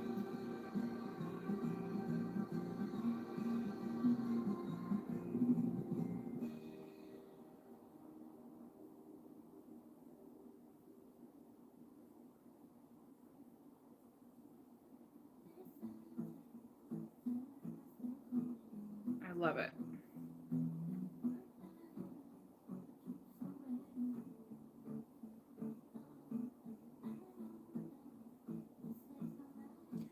Working on one now, except for the break I'm taking for these bowl cozies, and that one is MJ off the hook pattern. I love MJ's off the hook. Her patterns are great.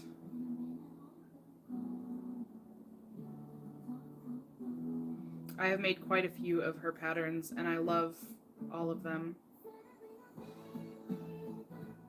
Wearables like sweaters and cardigans are new to me. I made a hexie cardigan for my 4-year-old niece, which was a hit.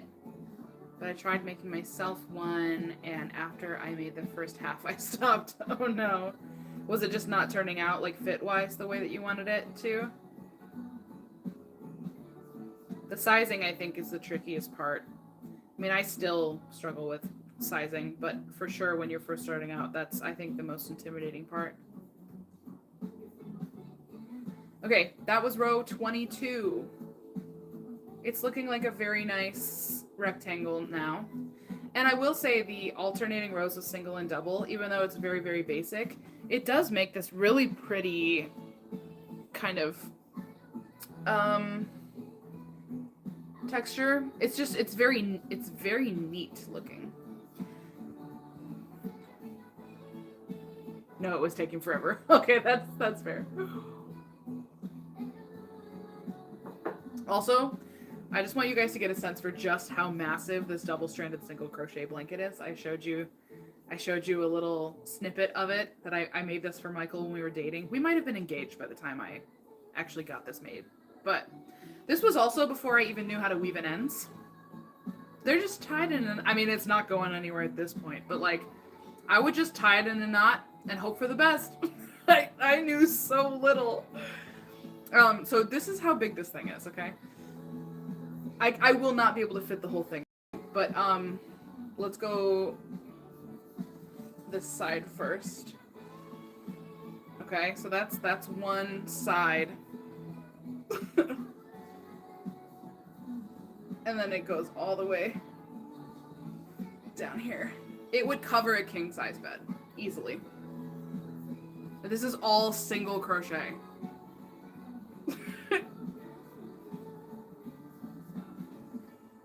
And this is like the standard size I would make these things. And I made one for my mom and dad. I made one for my sister. I made one for several friends. I made one for myself. It's pretty crazy. I just needed you guys to appreciate just how many single crochets there are in that blanket. I have half of MJ's peach fuzzy cardigan done. I'm struggling to attach the band. That was made separately because it's Karen Lovely Layer Latte Cake, which is fuzzy and hard to suit stitches. Oh, that adds a whole different layer of challenge. It's a monster. Yeah. And I have another one like that. That is, I think, being washed right now.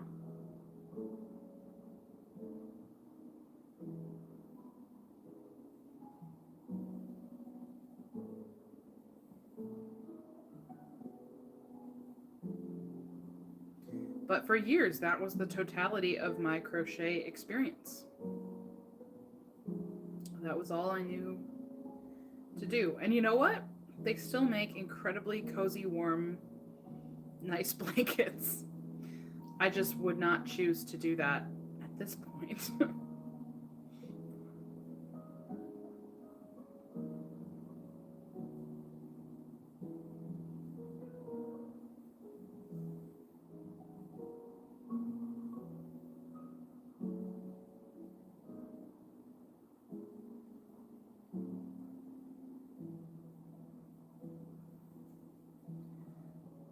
Warm and dense. Yeah, they're heavy. This thing qualifies as like a therapy weighted blanket. I love making hexie cardigans, and I like a 6 hook because it makes it flowy. Yeah, definitely. Making the everyday rag cardi. It will also be duster length. I just need to finish the sleeves and neck button band. Ooh, yay. You guys, you're making so many fun, beautiful things. I love to hear it.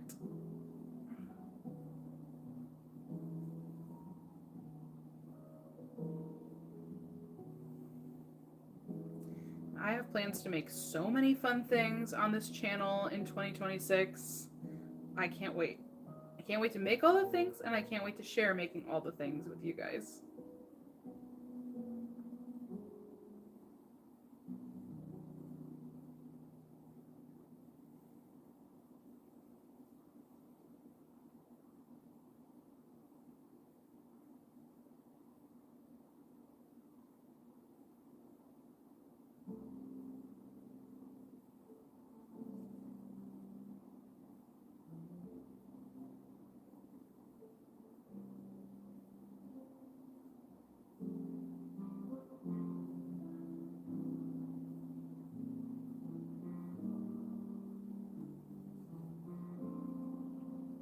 Hello, this is the church. Is that you, Michael?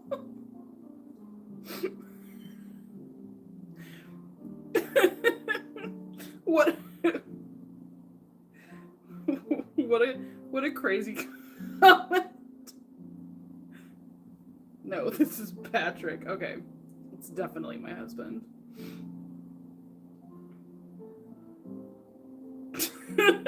What a wild comment. Hello, this is the church. So if you guys don't know the lore, when I was very, very close to 1,000 subscribers, my husband is the media director at our church. So he has access to our church's YouTube account because he is the media team leader. And I was literally sitting at 999 subscribers. And I was live, so it was like it was going to happen at any moment. And Michael was over my shoulder to watch it happen. And he logged into our church's account and subscribed to me from our church. So our church was my 1,000th subscriber. Luckily, he's just doing a pickup order, so he doesn't have to go in.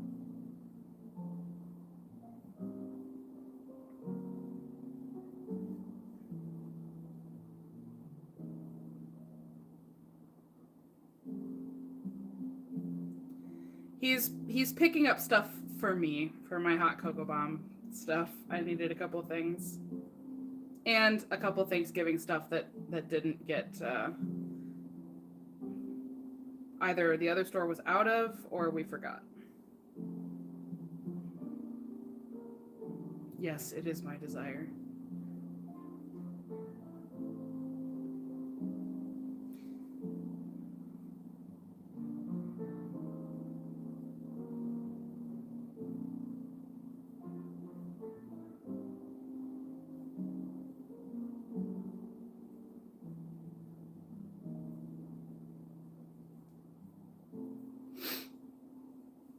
Michael worked at a Walmart too way back in the day.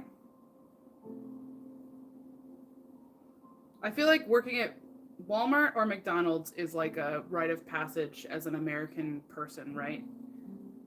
I did not work at Walmart or McDonald's, but I did work at Starbucks. Maybe that counts in that list as well.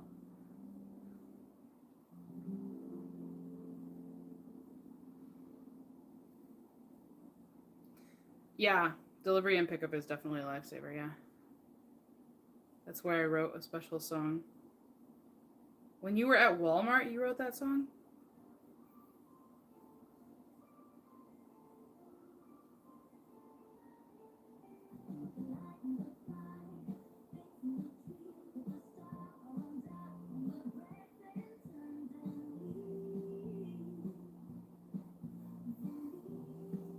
Really, Rhea? That's funny. I could see that being like out of all the jobs that you could have at Walmart, I could see how that would be pretty chill. That's so cute. You guys, Michael wrote me a song when we were dating, and apparently he wrote it while he was at Walmart. Working the toy department is why I didn't have kids till I was 35. That's so fair. One of my granddaughter worked at both McDonald's and Walmart. Another works at Starbucks. Yeah, I feel like those are the top three of like you gotta work at one of the three. Mine was Starbucks. Michael's had a lot of jobs. Like as a teenager and college student. Way more than I ever did. Being able to walk literal miles a day, just running around Walmart, definitely a vibe. Miss Duncan, you are so cozy. Well, guys, we will just go ahead and keep working on this until Michael gets home. How about that?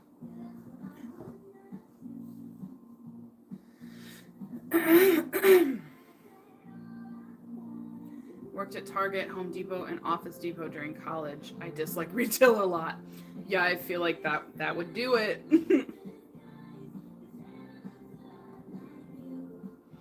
I didn't work at Starbucks for very long. It was kind of my like in between job when I graduated college and before I started my like big person job. I just had like a small little transition stint at Starbucks. But I always wanted to work at a coffee shop, so I'm glad I checked it off my list. I wouldn't mind working at a coffee shop at some point in my life in the future, but I would not want it to be a Starbucks. I would want it to be like a slower paced mom and pop type place. I'm home, JK. Hardy har.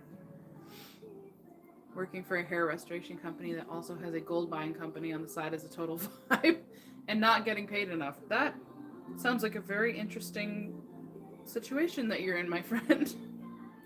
My favorite job in the world was working in the NICU as a respiratory therapist for 17 years. Wow. That takes a special type of person.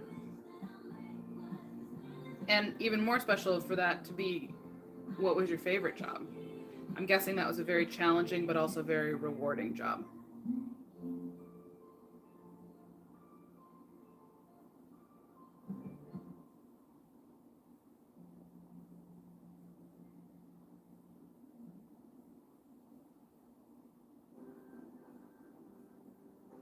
Duncan, I just want you to come over here and be snuggly, but I understand why you're choosing the heated blanket over me.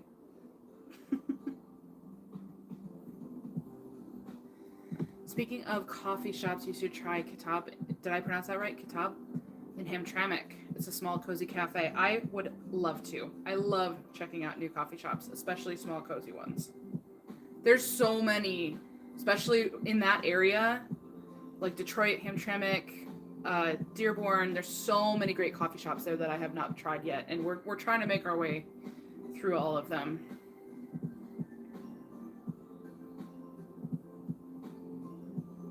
Oh goodness, Rita.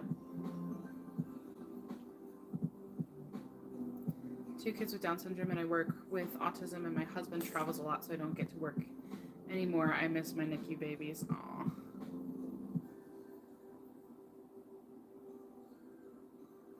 Miss Baby. Oh, okay. I thought maybe you were going to come over here. Never mind.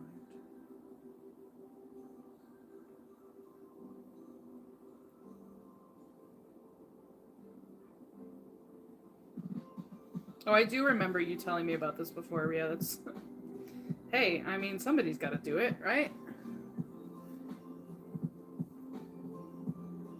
I mean, I guess nobody has to do it, but there is a demand for it.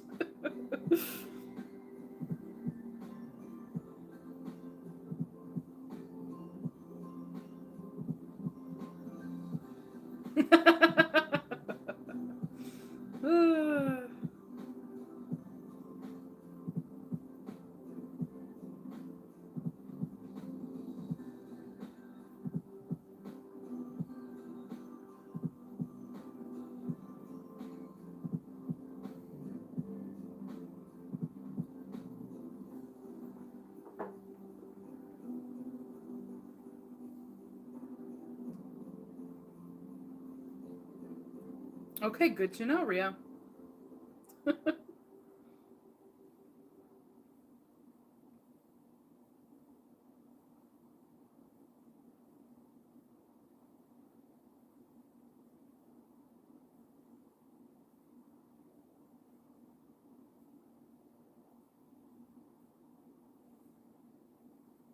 That's crazy.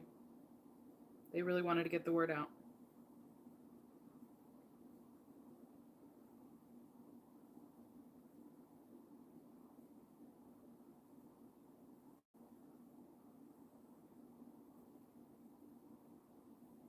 My music stopped, but there's no way that it's out of songs. That playlist is over 3 hours long, and we have not been live for that long.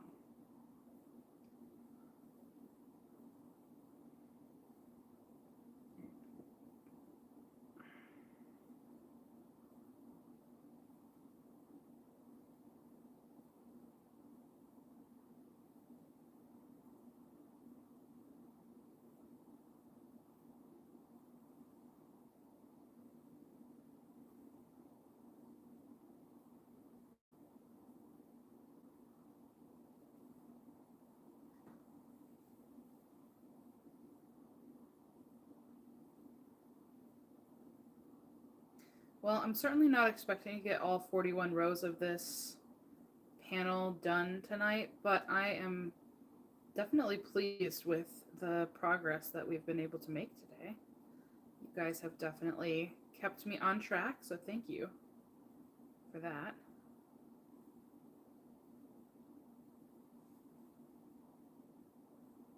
This was a rare night where I actually got to like finish my work for the day and then have the evening to just chill. That has not been happening hardly at all lately, so it was really nice. I did finish editing the vlog for this week, and if you are a member of the channel, if you're a member of the Nest, you have access to watch that vlog a little early. It goes public for everyone on Friday morning. But if you guys are interested in becoming a member, it's kind of like a Patreon type deal, but on YouTube specifically. It gets you a few perks, one of them being early access to certain videos. I am going to do a members only live once we get to, we currently have 10 members, very exciting. And I think once we get to 15, we're going to celebrate that little milestone by doing a members only live. But I also add your name to the end credits of all of my videos.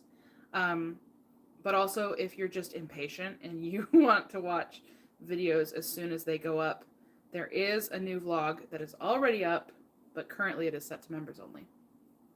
Heading home. Okay, sounds like you did not have a nightmare experience at Walmart. I missed a couple of comments. Oh, goodness. Hopping off for now. We'll try to post my Catmas blanket tomorrow. Yes! I'm looking forward to seeing it. Did you just start that tonight? No. I had done, I think, like 4 or 5 rows the other day. And then I was working on it. I got several rows in before I went live. I don't remember what row I was at when I started this live. But no, I've not done all of this tonight. But I have done most of it this evening, but not necessarily all of it during the live. Whatever.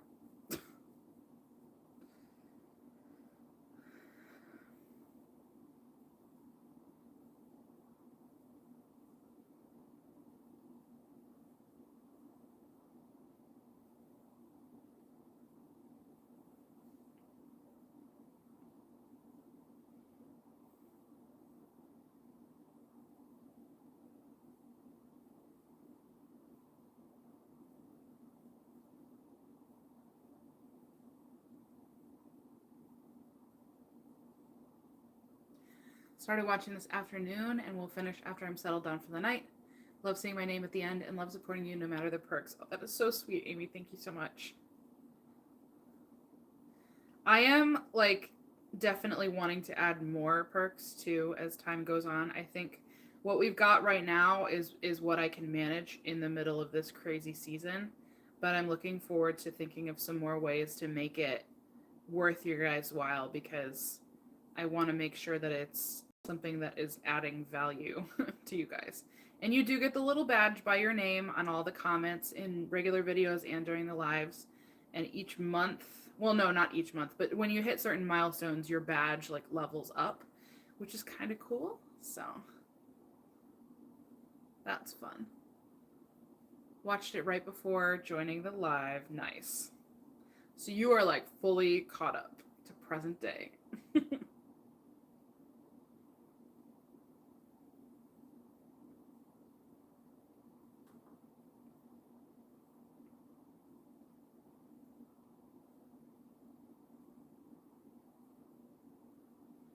I'm interested to know too, like how much interest there is in that side of things from you guys, because I realized that that video really didn't have any crochet in it. It was all kind of behind the scenes of my business for crocheters, and the main focus of this channel is crochet, so there's not going to be a whole lot of videos that don't have any crochet in them. And I think in the future, if I do those videos where I'm showing you, you know, here's how I make my orders or whatever, I would still include like, here's what I'm working on in between. It just so happened that this time I was only editing. I wasn't doing any crocheting in between. But I'm interested to know, like, do you guys, you know, I guess we'll see how well the video is received. If people like watching kind of this other behind the scenes type thing, or if we more just prefer the crochet specific content.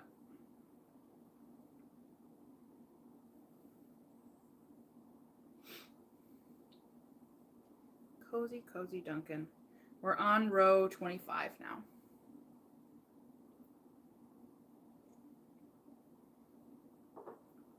Ooh.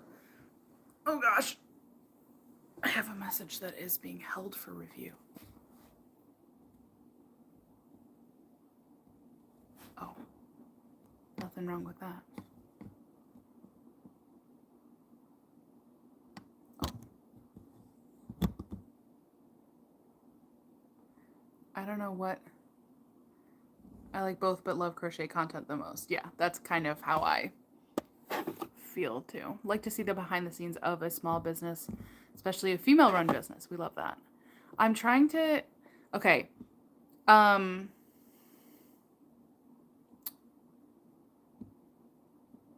see this comment when you showed all your wearables. I was really impressed how beautiful your work is. First of all, thank you so much. I don't know if that message is showing up because I think it's because of the word beautiful.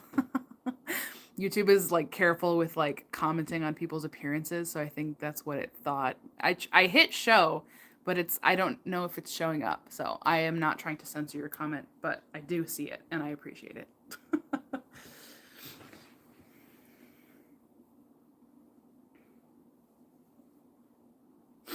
I love all of it. Have a question about the Christmas circle patches. Can those be used to make mandala too? Oh, it is showing. Okay, good. It just wasn't showing up. It was being weird. Okay. Yes, Amy. All of my circle patches are the same size and have the same amount and placement of the holes. So any of my round patches can be used with the mandala pattern.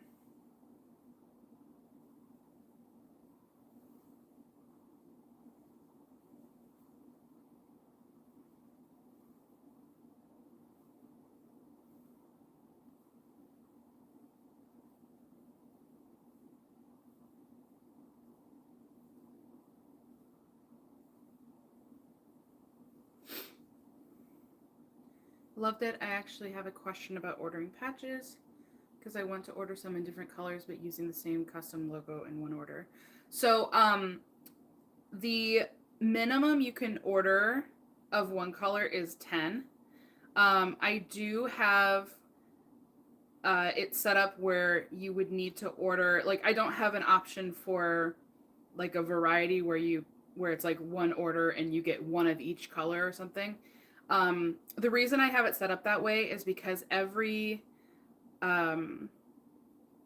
color has to be pulled up and pinned down individually, and each color can require a little bit of tweaking with like the settings and everything. So it's not a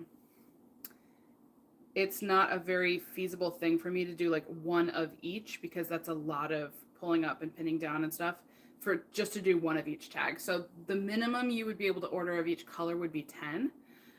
You would not need to pay the setup fee for multiple. You would just, like if it's a new design that you've never ordered before, you would pay that. There's a $5 setup fee because it takes practice and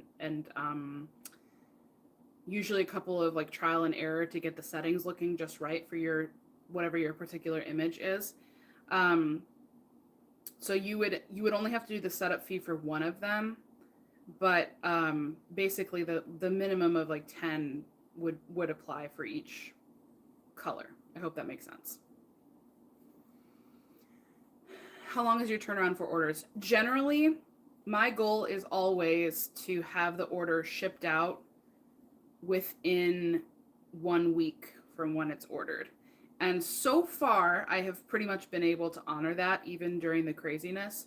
because of the way I've been doing it. So like any orders, so like I just got 2 orders today, but I just finished up all my orders that I made. Like they're all, the orders from last week shipped out today. And I got 2 more orders today. Rather than trying to rush them and shoehorn them into today, they're going to be made next Monday. So any orders I get during this week are going to be made Monday and Tuesday and shipped out on Tuesday. And that's kind of the like rotation that I'm operating in. So generally like within the week, depending on like what day you ordered them. So there's people that ordered something yesterday and it shipped out today because they ordered toward the end of like when I was gathering orders for the week, if that makes sense. So depending on when you order, it may be a super quick turnaround, but generally no longer than a week. Unless you order some crazy huge amount of stuff.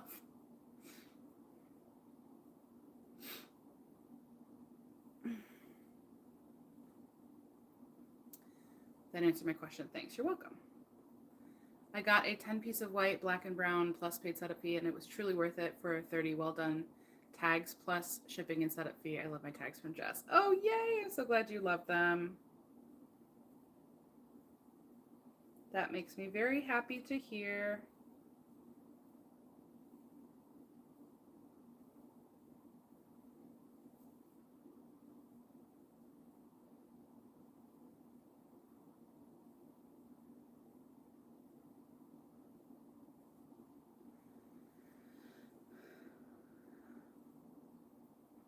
Yes, Amber, December 10th. It's coming up really fast.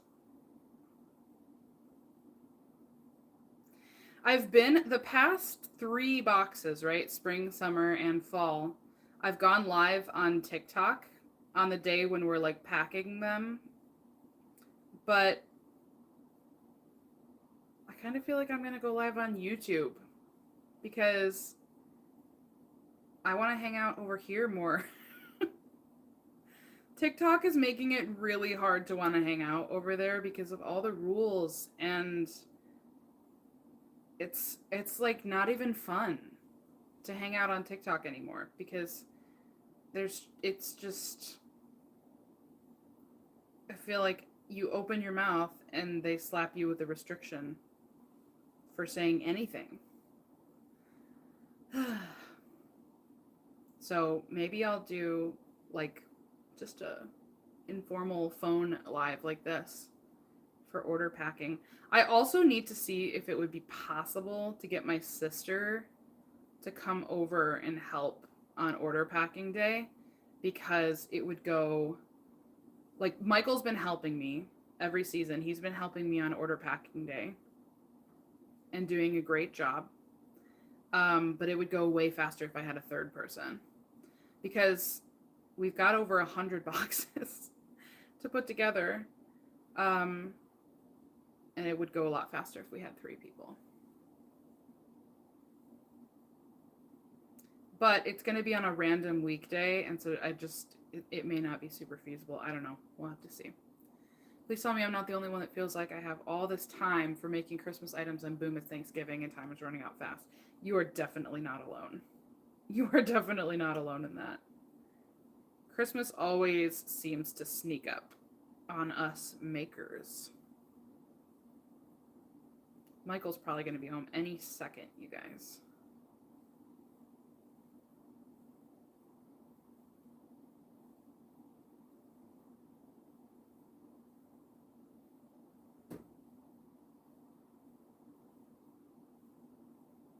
I'm very pleased with my efforts tonight, though. I feel like we've been able to have some good conversation, and thanks to how mindless this pattern is at this stage, I've been able to make some good progress even while being very chatty with you guys. Okay, we're on to row 26 out of 41 for this first part.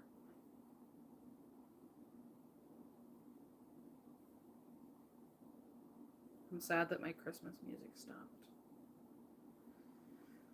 Do. Just have to make my own.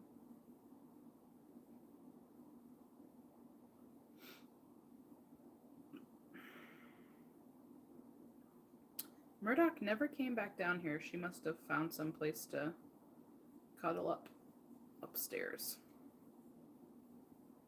Oh, Miss Donkey. Oh, Miss Donkey. She's on her back and limbs are just going everywhere. You motivated me to start my sister's cardigan. Got the first 5 rounds done. Yay! Look at you go. I think everybody needs to go request to join the community tab tonight. And then once you get your like ability to post or whatever, you all need to post pictures of what you guys either were working on tonight or something, or like what you finished recently, stuff that you guys have referenced in the chat tonight, because I want to see it all. I want to see all your projects.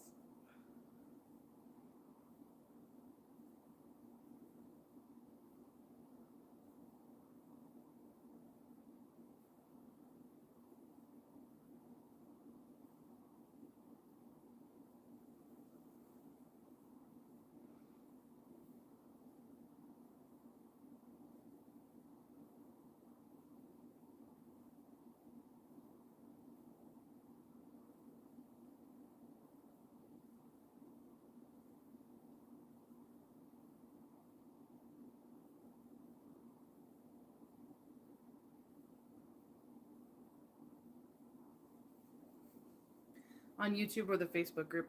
Well, if you're on the Facebook group, you can totally post it there. I was referencing the community tab here on my YouTube channel. We were just talking about it earlier tonight. If you go to my channel and tab over to community, you can share photos there and make posts. But if you haven't already joined it, I guess you have to like basically request. You have to join it, and then YouTube makes you wait a day before you can start posting pictures, which makes sense. Like it's a little safeguard for trolls and spam and stuff. But maybe if you're a member of the nest already, like maybe you already have access. I'm not sure.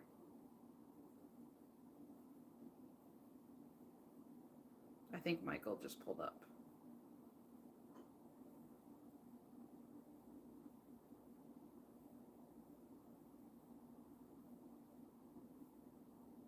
I might be wrong.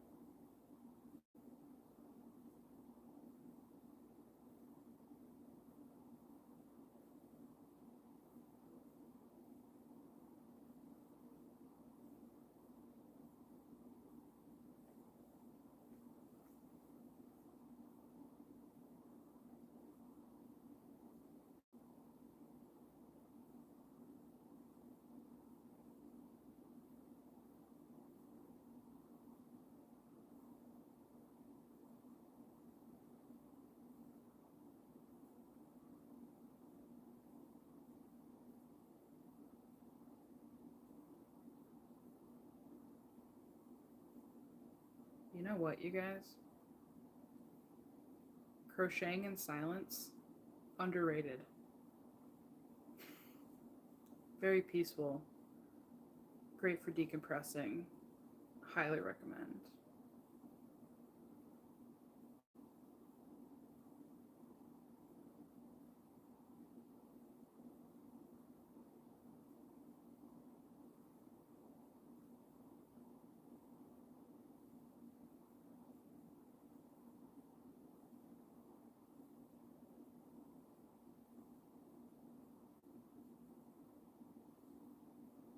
Just makes me want to like not talk for a minute.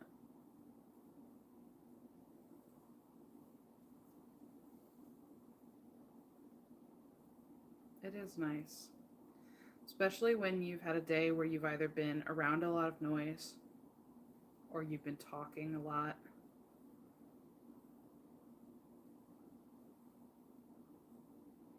When I drove, like if I'm driving by myself and I'm driving home from a market, from like a hot cocoa bomb event, I almost always just drive in silence after all the like noise and talking and socializing and peopling. It's like I just need to be silent and I need to have silence. It's lovely.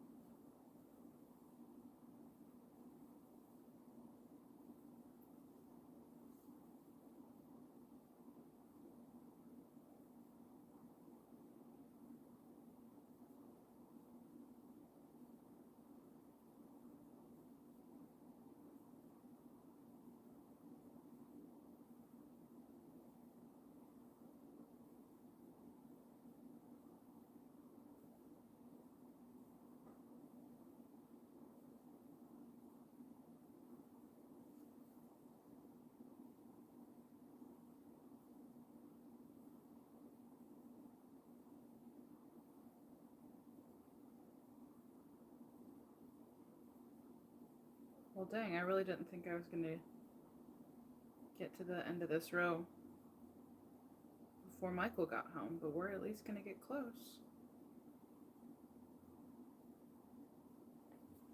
I keep thinking that I've heard the car pull up, but then I'm wrong. Drive in silence all the time. Michael almost always drives in silence. I'm a pharmacy tech in one of the busiest pharmacies in my area. I talk to people for at least half of my day and it's always loud. I get the need for silence. Yeah. It's good for your brain.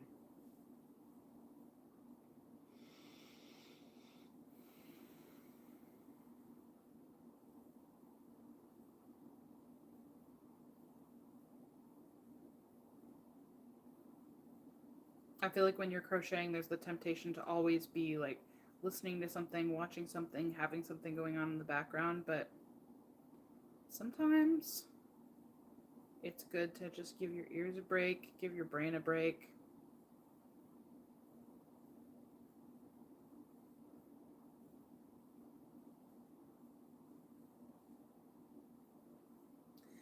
I have one event this Saturday. I will be set up outside in downtown Trenton with my tent for Small Business Saturday. And it is supposed to be cold this weekend, so we will be bundling up for sure.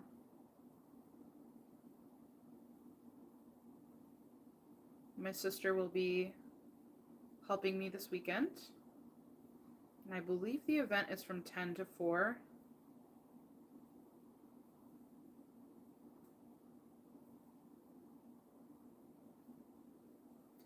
And she's coming over Friday, at some point on Friday, to help me finish things off. And then do the event on Saturday. And I think, I don't know, she might be staying here Saturday night as well to go to church in the morning, but I'm not entirely sure. It'd be fun if she was. We can have a little weekend girly sleepover.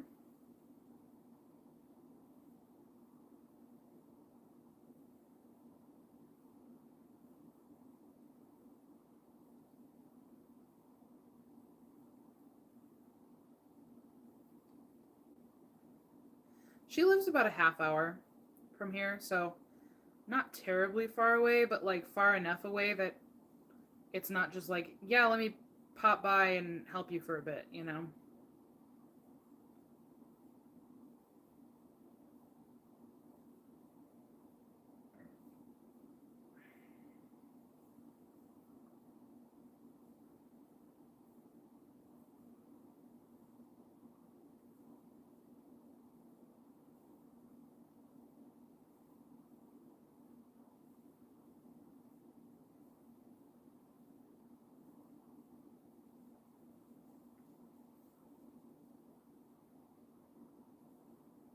Aw, whereabouts in Michigan does she live?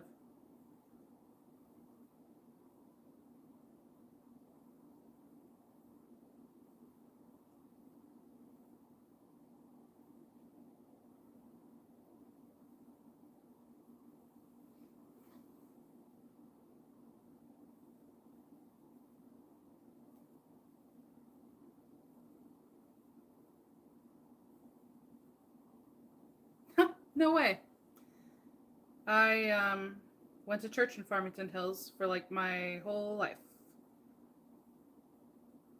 I grew up in Livonia, which is like the next city over. And that's where my sister still lives, is in Livonia.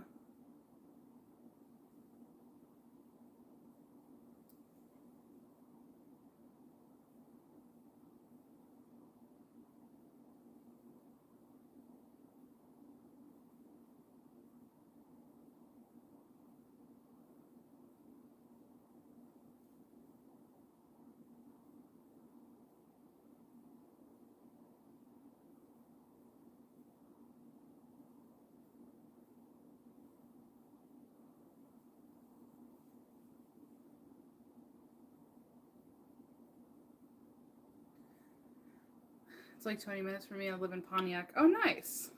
So you're not very far from me either. She's actually living with her daughter right now, but purchased a home in Novi. Okay.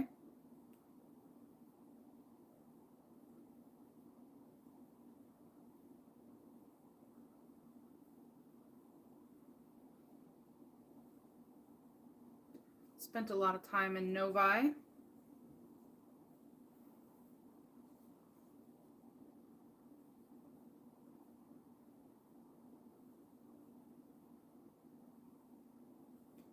My sister used to work in Novi. She managed Novi Coffee and Tea, which I believe is still there.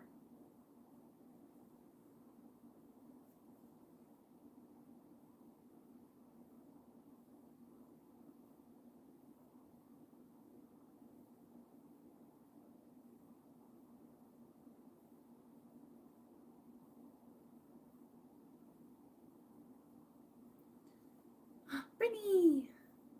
Trying to find a YouTube video of how to sew a leather patch with 4 corners onto a crochet project, and you came up. No way! YouTube doing the thing.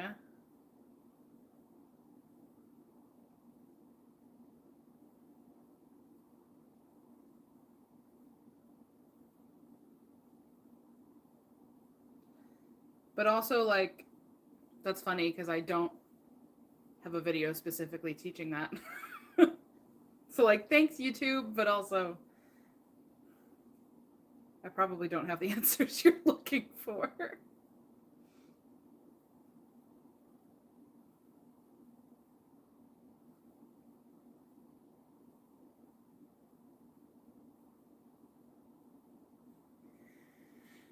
I'm a pencil grip kind of girl, but I love watching you crochet because I can't hold my hook like that. I tried so many times and I can't. I find it fascinating. That's funny.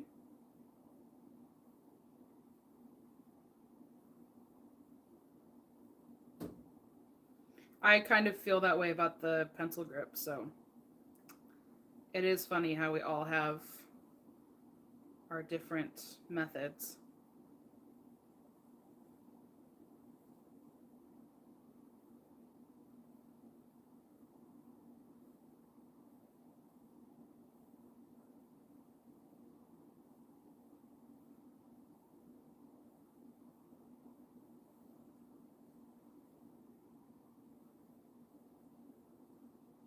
Sounds good, Brittany. Let me know how it goes. Also, if you you said it's just 4 corners for a square. If you give up and sewing it isn't working out very well, Brittany, you can get some rivets from me, and you can do rivets in the corners instead of sewing it. I don't know what project you're doing, like if that's an option for what you're doing specifically, but that could be a plan B.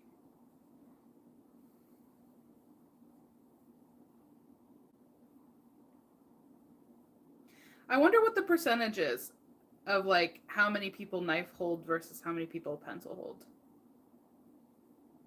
I feel like pencil hold is the more unique one.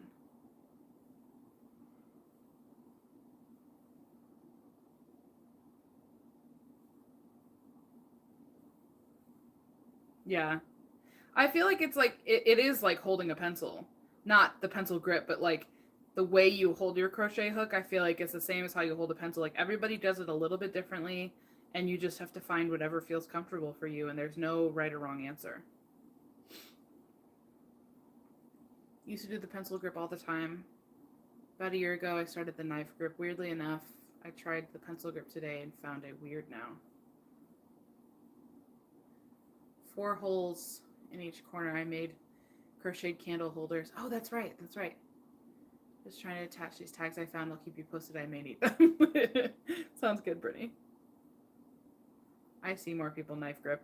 Yeah, I do feel like it's probably the more popular one.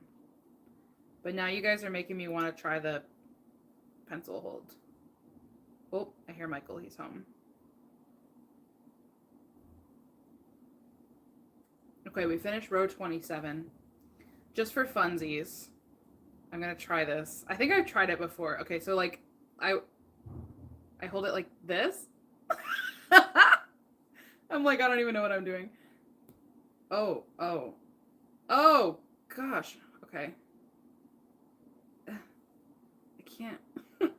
I guess the hook has to do more of the work in this, right? But also I would have to figure out how to hold, like, what angle to catch the... Oh, I'm really screwing this up, you guys. Like this? Is this how you do it?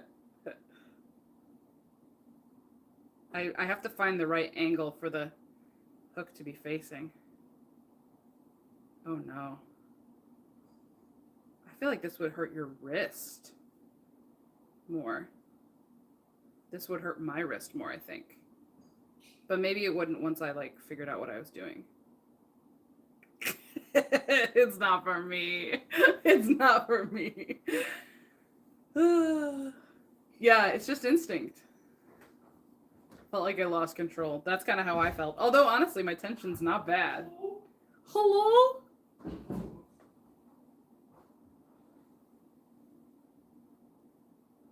Okay, wait.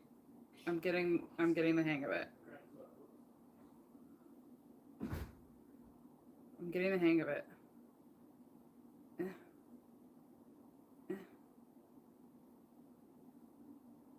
It's this part. It's the grabbing the yarn and actually hooking it. The yarn over is where I'm tripping up. So I need to like tilt it a little more. I'm doing it. I'm doing it. It hurts my hands though. I'm definitely not.